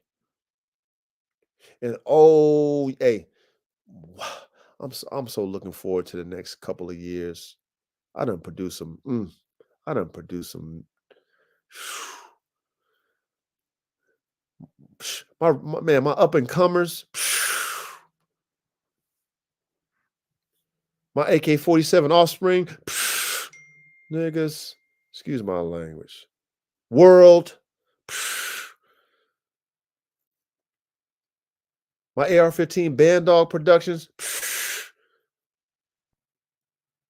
Red Tiger Jr. Red Tiger Jr. The one I bred the new air intake in. The one I tightened up still but kept them extreme. The one that I put the on-off switch in. What? I got Shaka Jr. Man. Next 2 years, y'all. Next 2 years, it's gonna be something else. Y'all gonna see why I'm who I am when it comes to these dogs. Okay. Why I'm good at what I do when it comes to creating these high performance dogs. You're gonna see it in my productions. You're gonna see everything that I speak about. How my lab work is second to none. Why I'm an artist when it comes to putting these performance dogs together. Why I am so grateful that I think for myself when it comes to my dogs. I don't copy nobody. I do me. And you're going to see that in the next couple of years as my productions develop.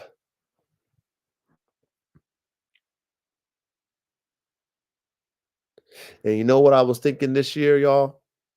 I have a lot of people. Some of y'all might have this too. I have a lot of people that's been wanting my dogs. I have a lot of people that bought my dogs too. I have a lot of people who want my dogs but don't necessarily know what they're getting. And I've decided that I've produced, first of all, I produced dogs for me first. So I've produced all the dogs that I need for me. I have extra credits, other prototypes that I can do, but I'm going to put them on the shelf. I'm going to put them on the shelf. And I'm just going to focus on the dogs I've produced for me now. And for the people who have, who've purchased those dogs, they can enjoy them too. But for me, and I'm just going to promote the dogs that I have. And I'm going to let the dogs speak for themselves. I'm not going to produce any more dogs for the public. I know the world's going to hate this. I know the dog. I know a lot of people are going to be sad. I'm not. I'm going to create such a demand based off of my productions that if I do decide to breed for the public, not for me, because I already got mine. Okay. The only way I will do any breedings from here on out is if all the dogs are paid for up front. If the dogs aren't paid for up front, I will not do a breeding. I rather take my DNA that I paid a lot of money for and I worked hard for, and I know how to put them together, that I guarantee that I will have the dog world in ooh and ah and about. And go store my male semen at the sperm bank where I have a lot of other semen. I'd rather just pay my yearly fee, pay my upfront jerk fee, boom. Get my straws, pay my yearly residual fee, store my genetics. I'd rather do that than give my next level puppies to people who don't even comprehend the level. Okay?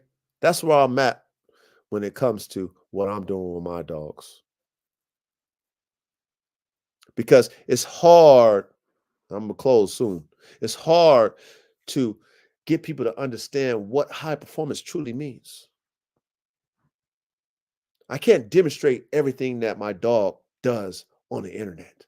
I can't demonstrate that on the internet when it comes to performance. I can show you what my dog looks like. Yeah, I can show you a little drive here, fetch that, bite this. That's not everything my dog do. That's playing. When I show my dog AK, for example, pulling the tire, when I show AR-15 running up a hill, that's like playtime to them. That's not all they can do. That's not what I bred them to do, to play around and work out. That's something that they did, they understand that's what I want them to do. So they do it. They want to please me. But them dogs can do way more than that. I can't show you that. So the concept of performance, right? How can I show you truly what this dog can do when I say high performance? You would have to own the dog, raise the dog, develop the dog, put it in situations to see what it can do. You would have to do that with a dog from me. Get a puppy, nurture it, build its trust, build its confidence. You know what I'm saying? Love on it, you know, make them be your best friend, right? Man's best friend. And then you put them in situations and develop them in situations, and then you get to see why my dogs are high performers. You get to see it. You get to see the intensity. Like, oh shit, this is why. It's kind of like when you buy a car, sports car, and you've read about it in Car and Driver and you fantasized about it, but you've never stepped foot in it and drove it. Then you finally buy it and you step foot and drive in it, and you press that gas and you're like, oh shit. Right? Kind of, takes you by surprise. Now you got to learn that car. You got to learn it. Right? Practice with it. Then you kind of understand what it can fully do. Because now you know how to fully, operate that car. Take some time. Same thing with my dogs. How can I illustrate that to the world when I tell you that my dogs are high performers? Why should I sell my high performance dogs that I put all the genetics in to a consumer that don't have no comprehension of what truly is a high performance dog? Why? Why would I do that? Okay. I don't have to do that now. I got all my pieces. Okay. The other prototypes is really extra credit. I got other prototypes I want to bring out. Like I got a lot of people, they can't wait till I do AK to the Kangol. But I'm not even gonna let y'all get that. Y'all ain't ready for that. Y'all ain't ready for no Kangol with AK. It sound good. That's why everybody in my DMs always ask me, Coach, when you gonna do it? Coach? Y'all ain't ready for that. So Coach is gonna hold, I'm holding off. Real talk, hold my genetics. I'm gonna take all my productions, all my males that I got. We're gonna put their semen on ice. I'm keeping my genetics.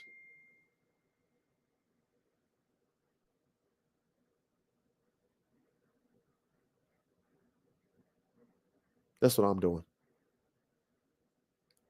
And as my productions develop, I'll show you what my productions are for myself, for me, because I breathe for me first.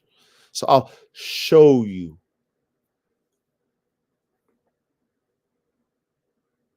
And then, a couple years down the road, 3 years down the road, if I have such a demand from what you see from me, the dog god in Formula One K9s, on all them dogs that I produce, that individuals is willing to pay like I did for the DNA, then I'll do a breeding for y'all. I'll breed it for y'all because I already got mine. I got my DNA. I'll do it for y'all. Then for all of you who want that Kangol and AK, when I put a price tag on that thing, I ain't not gonna have no ifs, ands, or buts about it. Ain't gonna be no questioning me. Ain't gonna be no, but Coach, can you do this? Ain't gonna be none of that. Ain't gonna be no window shopping. Ain't gonna be no pump faking. It's gonna be, bro, I'm sold out. It's sold out. I announced it. I got, I told them my price, sold out. And then I'll do the breeding. Sold out, breeding done. I'll do the breeding then. Okay, that's the level that I'm playing at, y'all. And I rather show than tell. I got my pieces, y'all. And I'll show you through those pieces that I got, that I produce, why I'm at the level that I'm at when it comes to performance level dogs. My own genetic mixes. I got all the attributes, frames, brains, and motors. Okay. I have the common sense. I have the on-off switch. I have multiple drives. I have the loving companion. I have the body types, the angulation, the muscle, the big, deep rib cages with the big lungs. I got the air intake. I got the bone crushing bites. I got the wow factor. I'm going to show you all that in these productions next 2 years.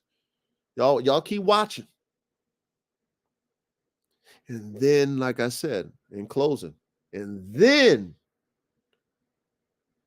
if the demand is high for me to breed any of those that the world is in awe about, because I'm showcasing that, then only way I would breed is if they're paid up front. That's the level I'm playing at now. Because I got everything, y'all. Like the Lord has blessed me with all my pieces. Now I just gotta let them just grow up and develop. Now all I gotta do is showcase them to the world. That's all I gotta do. I ain't gotta breed nothing. I ain't gotta sell no puppies to nobody anymore. Because I got mine. I'm gonna let them sell themselves. Just themselves. They're not their puppies, just themselves. And I'm gonna have a demand for people who want those type of dogs. Like I want me a Red Tiger Jr., right?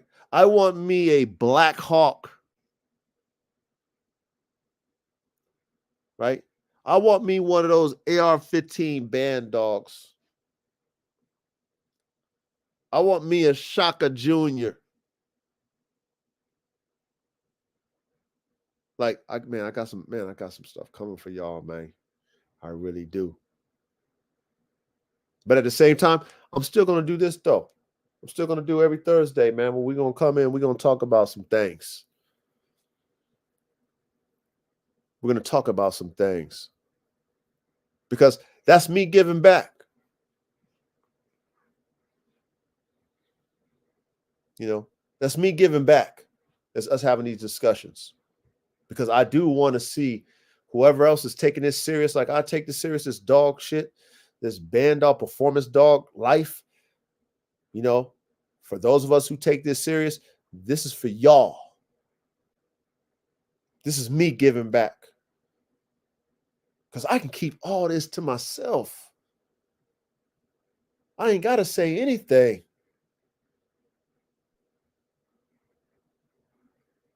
You know, when y'all DM me, I don't have to respond to you. I don't have to give you any game. When I did my breedings, I could have kept everything. I live on 6.5 acres. I got a dope ass. Y'all see my facility? I could have kept all my stuff. But I blessed those who wanted some of my dogs, my genetics, my DNA. I blessed them. So us having these conversations every Thursday night is me giving back to the dog world, dog community. My knowledge in the field. Okay. Real dog, blood, sweat, and tears, blood, sweat, and dog shit. Real in the field, work, and more work 3 times. Real in the lab, cooking up performance dogs.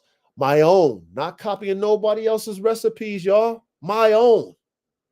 Trial and error. Victories and losses. That's what I'm doing. And I hope y'all respect it.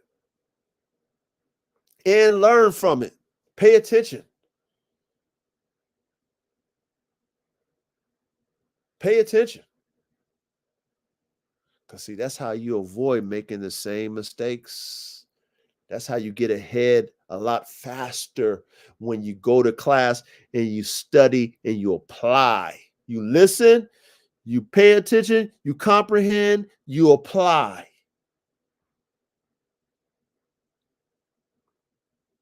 Y'all see my dogs? My dogs ain't, I mean, come on. Y'all see what I got? Ain't too many dog men that got as many different performance dogs as me. And they all have a standard of performance. It's called high performance. Even my bullies, I got ripped up and muscled up. They're not even performance bullies. But I got them ripped up and muscled up, though.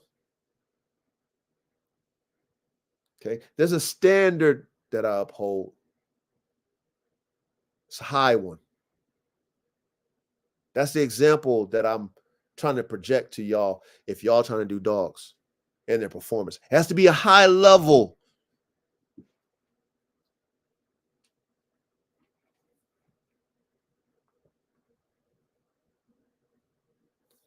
Can't be mediocre. Can't be average. You got to think about everything like the on-off switch that most people don't even think about when they're doing dogs. They don't. However, I'm going to tell you to think about it.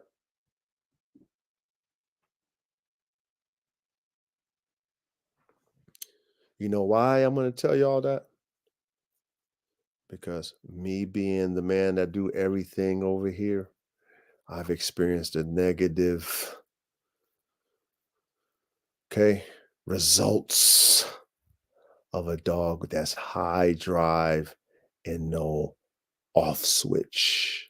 I've experienced it, and I'm trying to make sure that you don't have to. Because if y'all have some kids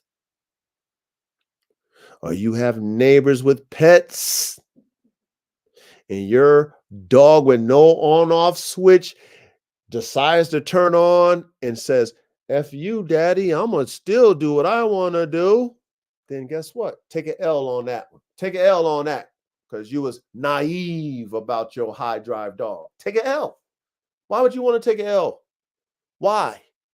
When you should know better. And listening to what I'm talking about tonight, you're going to know better.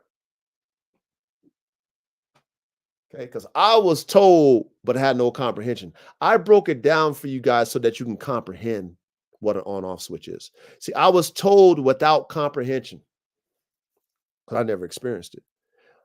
I gave you an example so that you can comprehend what the difference is and what is the concept of an on-off switch and why it's important for you to breed that in your band dogs.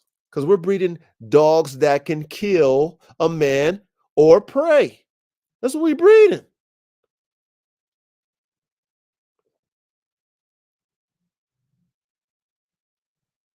So why shouldn't that be in your lab notes? Why shouldn't it be? Of course it should, right? Right? Do Formula One create a 200 plus mile an hour race car without a computer, without a shut off option in the computer? Of course not. Not when it's a multi-million-dollar fucking car. One car, multi-million for one car, all the technology. Of course they're going to have an off switch in that thing. Of course they are.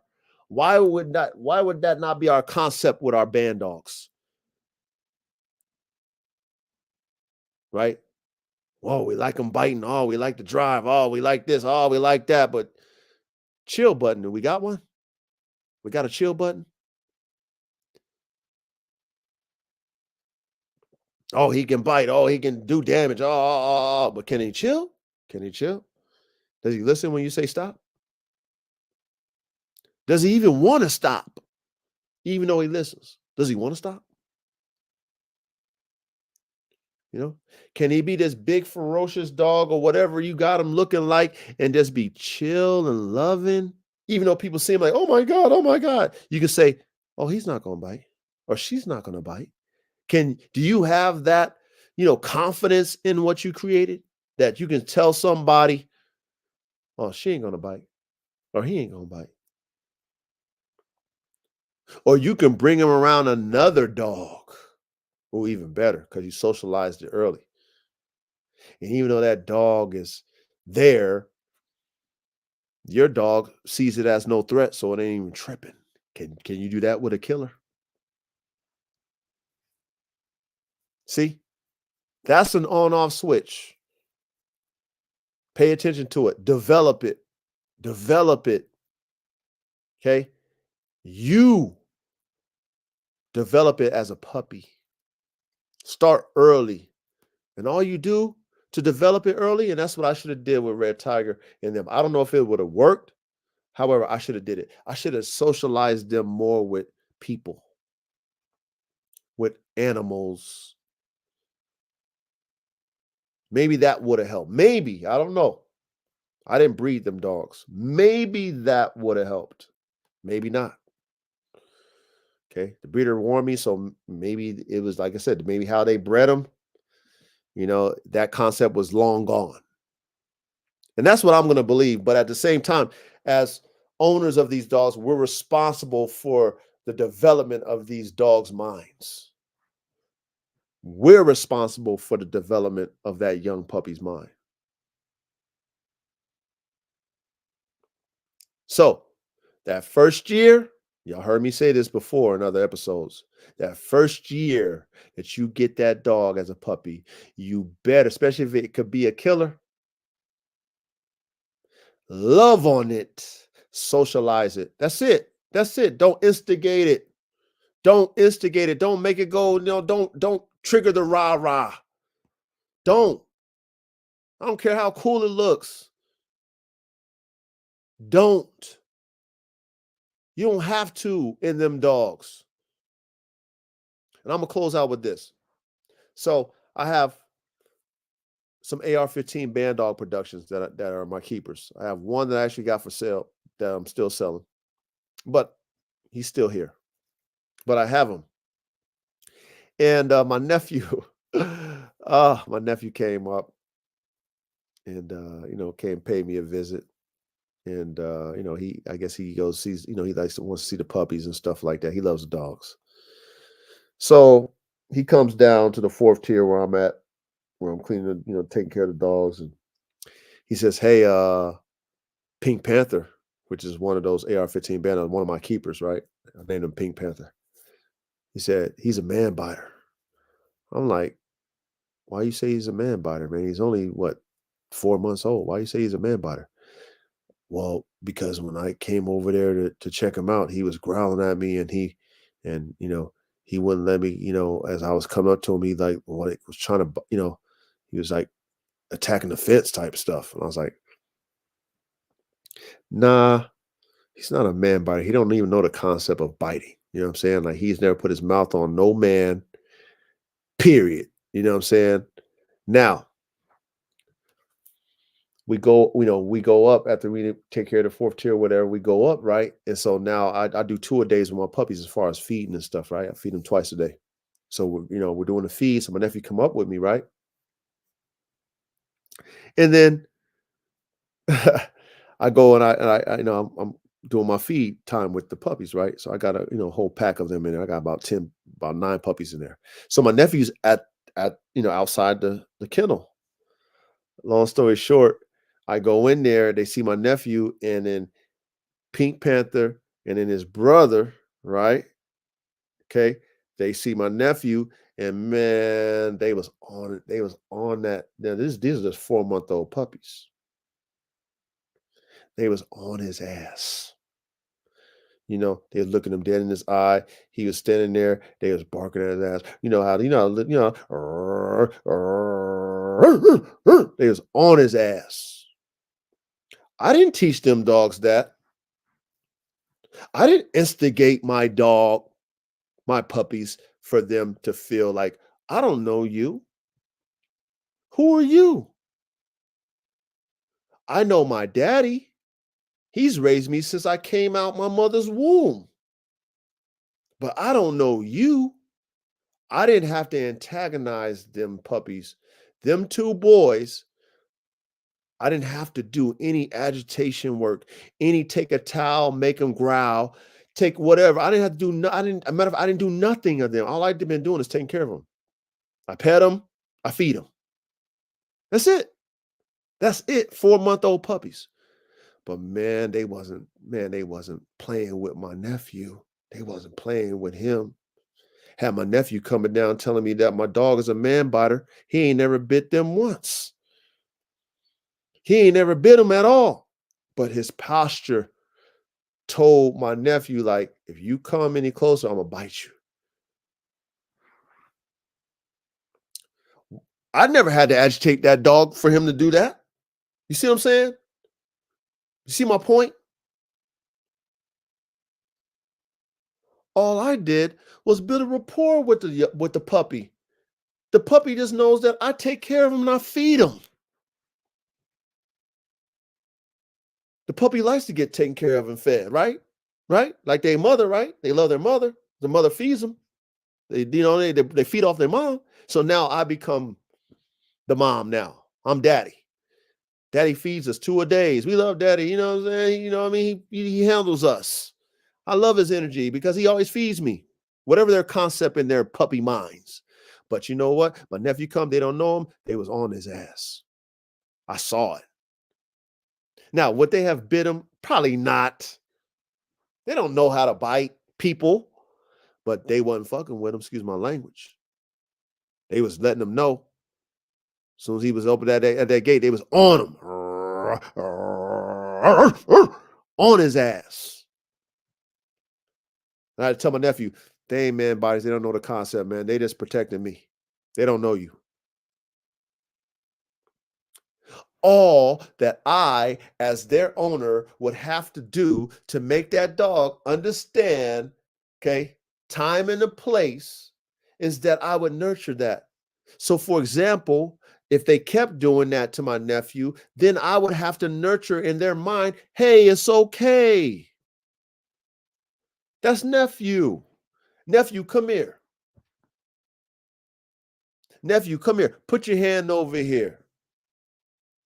No, no, no. He's fine. No. Nephew come around. No. They sniff nephew. Good boy. Good girl. That's all I gotta do. The concept is being embedded in that puppy's mind. On, off. On, off. I ain't gotta make that dog rah, rah, rah. I ain't gotta do no agitation work. I ain't gotta have no towel. Bite it, bite it. Bite, bite. It's in the genetics. Already cooked it up in the genes.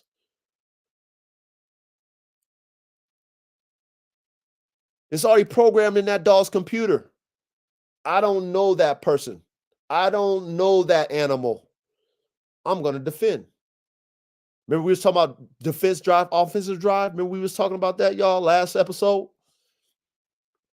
I seen that in my little puppies, my little 4-month-old AR-15 band dogs. Defend. They were just defending me. My nephew. They don't know him. Concept to them. I don't know you. Defend. Come closer. Come closer. On the fence. Little puppies. Okay. All you as an owner with a dog like these, all you gotta do is love on that dog. Let that dog know that, you know what, you're its everything, and it will protect you. It will defend you genetically if it's cooked up right. And then when you see something you don't like, it's time for you to imprint in that puppy's mind the on-off switch concept, like I just illustrated with how I would have done with my nephew if he came over multiple times and them puppies was continually doing that. I would force my nephew to come, put his energy toward the dog, and I would correct the puppy. It's okay. No. The puppy's going to look at me. He understands no. She understands no. She's going to understand that's not cool. She's going to stop. He's going to stop. Then she does it again. No. Then when she stops, good girl, good boy. That's how you work an on-off switch. That's how y'all develop an on-off switch. Do that, you won't have any liabilities, y'all. Okay? All right, man. It's enough. It's enough. I'm giving y'all too much. Let me shout out everybody, man, again, man. RKBB, man, much love and respect, man. Salute to you. Jello Vibes. Salute to you, man. You know, stand your ground, Shorty Bulls. Salute to ya. Thank you for coming out. Royalty Methods. Salute to you, brother. Thank you for coming out. Was that Young Ready 109 QGTM? Salute to you, brother. Welcome. Welcome. Welcome. Jerry Hurley. Salute to you, man. I mean, if y'all pay attention to what I'm telling y'all, if y'all really paying attention, man, the stuff I'm telling you really does work. It's real. It's real. And I've said this multiple times. That's why I do this, because I want to give back. You know, what's the use of me having all this knowledge from experience if I'm not giving it back?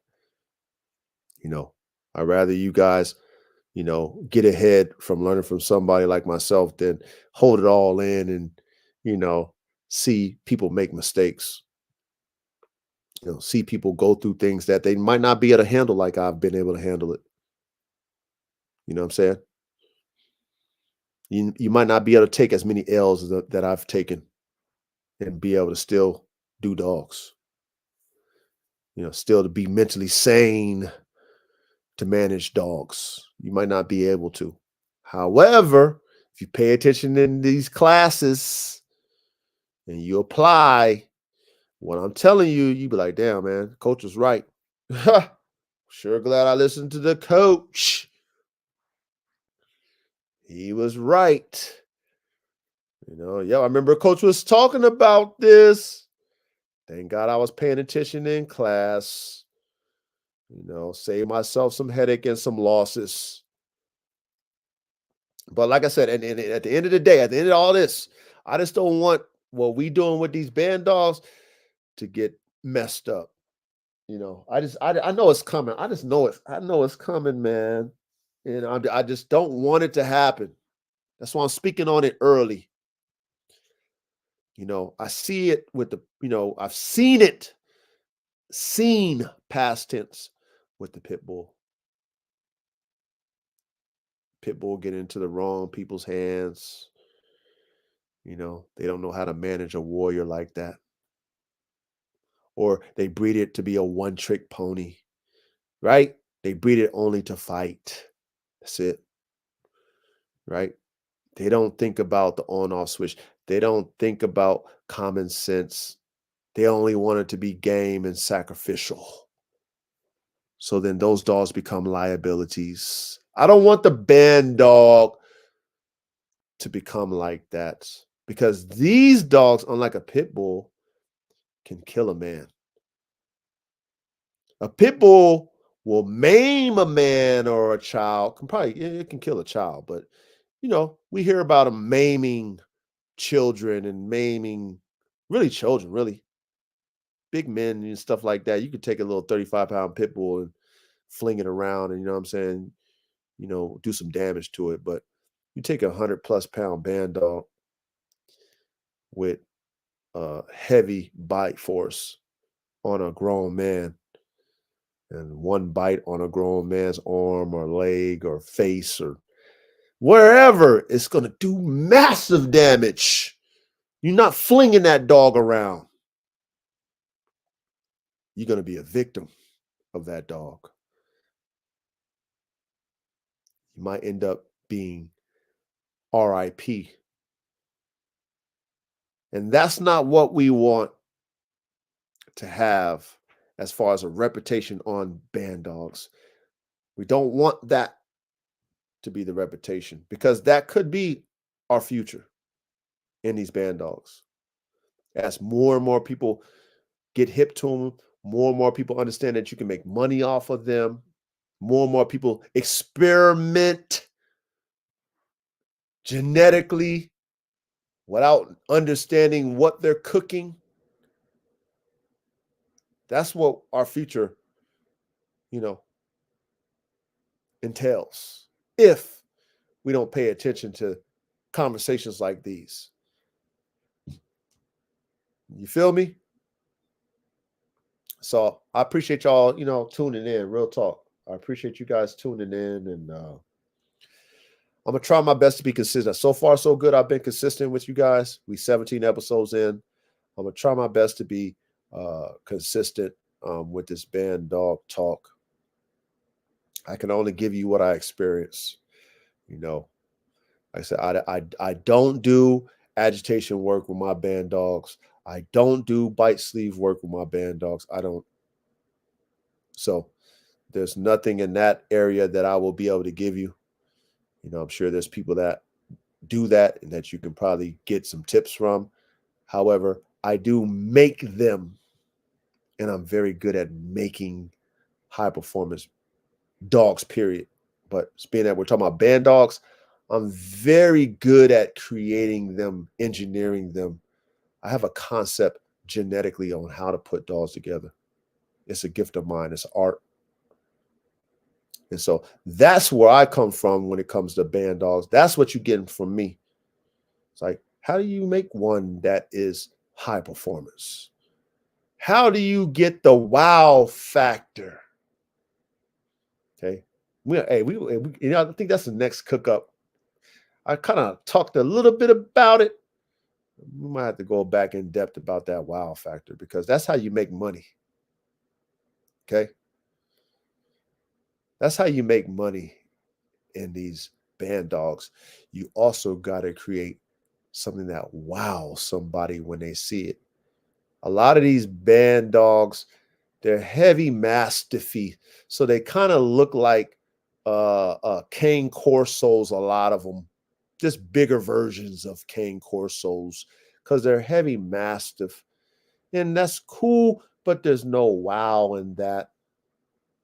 So you might get $1,000 if you know, if you got some salesmanship. You might get $1,000 for those heavy mastiff band dog mixes. But if you want to get 3, 4, 5,000 for a band dog, your band dog better have a wow to it, to where it makes people like, yo, I ain't seen one like that. I want it. We might have to talk about that on another episode, okay? Because, I'm showing y'all, as I'm speaking, as I'm talking, I'm showing you it. In the next 2 years, you're going to see it. You're going to see all that. Everything I'm talking about, y'all going to see that. Like, oh, yep, coach was talking about that. I have to keep reminding y'all. I'm ahead. I'm so ahead. I'm so advanced. This is not cocky talk. This is just reality. I'm ahead when it comes to this band dog shit. When it comes to dogs in general, performance dogs, it's a gift. I live this shit. But you will see the things that I'm talking about over time, because now I put my thoughts together and I actually have it in dogs. I actually have it now. It's not a concept anymore in my reality. It's not something that was in my head.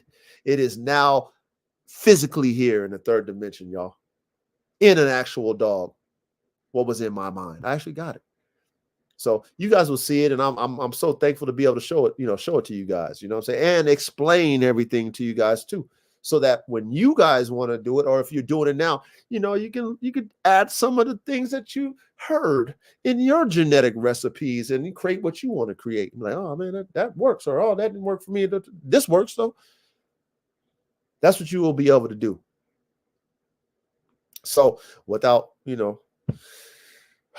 further ado, at the end of the day, you know what I'm saying? Salute to y'all. Happy New Year. I send blessings out to you guys. I send out prosperity out to you guys. Stay focused on whatever your goals are. Continue to work. Okay? Do not be lazy in your progression or process of goals that you have to reach. You have to work hard at it. You have to persevere through the blood, sweat, and tears. It's hard, I know. It's hard, I know. It's lonely, I know. It's a struggle, I know. It's painful, it's emotional, all the things. But you know what? It is what it is. It's part of it. No one escapes all the variables of the process of success, y'all. No one escapes it. You have to put in the work. So continue to do that. You know what I'm saying? When you feel discouraged, tap into people who are working, so that it will encourage you to continue to work. Don't tap into the people who do not work. Do not tap into people who kind of just nurture your pity parties. Tap into people who is pushing through it, because that's what you got to do. Okay? That's the only way you're going to achieve your goals and be successful. So keep on pushing, y'all. Okay? Faith in what you believe in, faith in the Most High God, and a whole lot of work, and more work 3 times. 3 times means that we're rooted in the work. That's what 3 times. When y'all hear me say 3 times, it means rooted. When you rooted, ain't nothing gonna, whether wind blow, whether this earthquake hit, whatever, storm, you still got your root system. No matter if your branches break off, no matter if your trunk falls off, right? We see that all the time. I do, because I live in the woods, right? I see trees break, the roots still there. Guess what? That tree still alive, even though that tree broke in half. Then it grows. Takes time, but it grows more branches, and then it becomes a tree again. That's why we 3 times in what we do. We rooted in this shit. Okay. And you need to be rooted in the work that you put in. Because if not, you're going to take an L. You're not going to make it. You're lying to yourself, y'all. So please don't lie to yourself in 2024. I know I can't lie to myself. All I can be an example of the work. So pay attention to the example, apply that, everything that y'all have as far as your visions and your goals, you will achieve. Okay. Slow and steady win the race, y'all. In time, on time is how things happen. You just have to be consistent in the work. Okay. I'm a witness to this. It's hard work, what I'm doing, y'all. It's hard, man. It's hard. Stressful. Okay. However, I don't ever feel like I want to give up, though. I'd rather fall on my sword than give up. Right? That's an honorable death when you fall on your sword. When you die pursuing the mission, I'd rather do that than give up. Okay? If y'all want to accomplish what y'all want to accomplish in 2024, have that mentality. Keep pushing. Persevere through the blood, sweat, and tears, and I guarantee eventually you'll hit your goal, because that's how it works. Ain't nothing new under the sun, y'all. Ain't nothing new under the sun. That's life. Y'all have heard this before from people who have been successful in their goals. They say the same shit. Ain't nothing new under the sun. However, I have to remind y'all before we head out, okay? You got to put in the work and more work 3 times. And you got to be consistent in the work. And you got to love the work. You have to love it. And guess what? Eventually, you will get your fruit. Eventually. Might not happen in time and on the time that you want, but it will happen eventually. Just stay pushing, man. So, all right, y'all, man. Salute to every one of y'all. Come out next Thursday. You know what I mean? We'll have a good cook up. You know, hit the rewind button. You know, I know I said a lot, but I know I was to the point. You know what I'm saying? I know I was to the point. So the point was driven home, and pay attention to the on-off switch, okay? Add that to y'all recipes when you're cooking up your Bandogs. Add it. If you're not adding that, shame on you. Liability.com. That's what you're going to have. Liability.com. Go ahead and post that in your mind. You will have that, and it will be all bad, okay? You don't want that with these Bandogs. You don't want that with any working performance dogs, but especially these man-driven, prey-driven dogs that we talking about, which is a Bandog, okay? Let's protect what we doing with this Bandog shit. Let's be responsible with this Bandog stuff that we're doing, okay? Okay, and let's create next level dogs. We're in an arena where we can cook up our own mixes without having to lie to kick it. How beautiful is that? We don't have to paper hang because papers don't matter. Dogs matter with the Bandogs, y'all.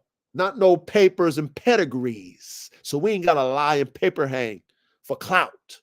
We can let the dogs tell it all, right?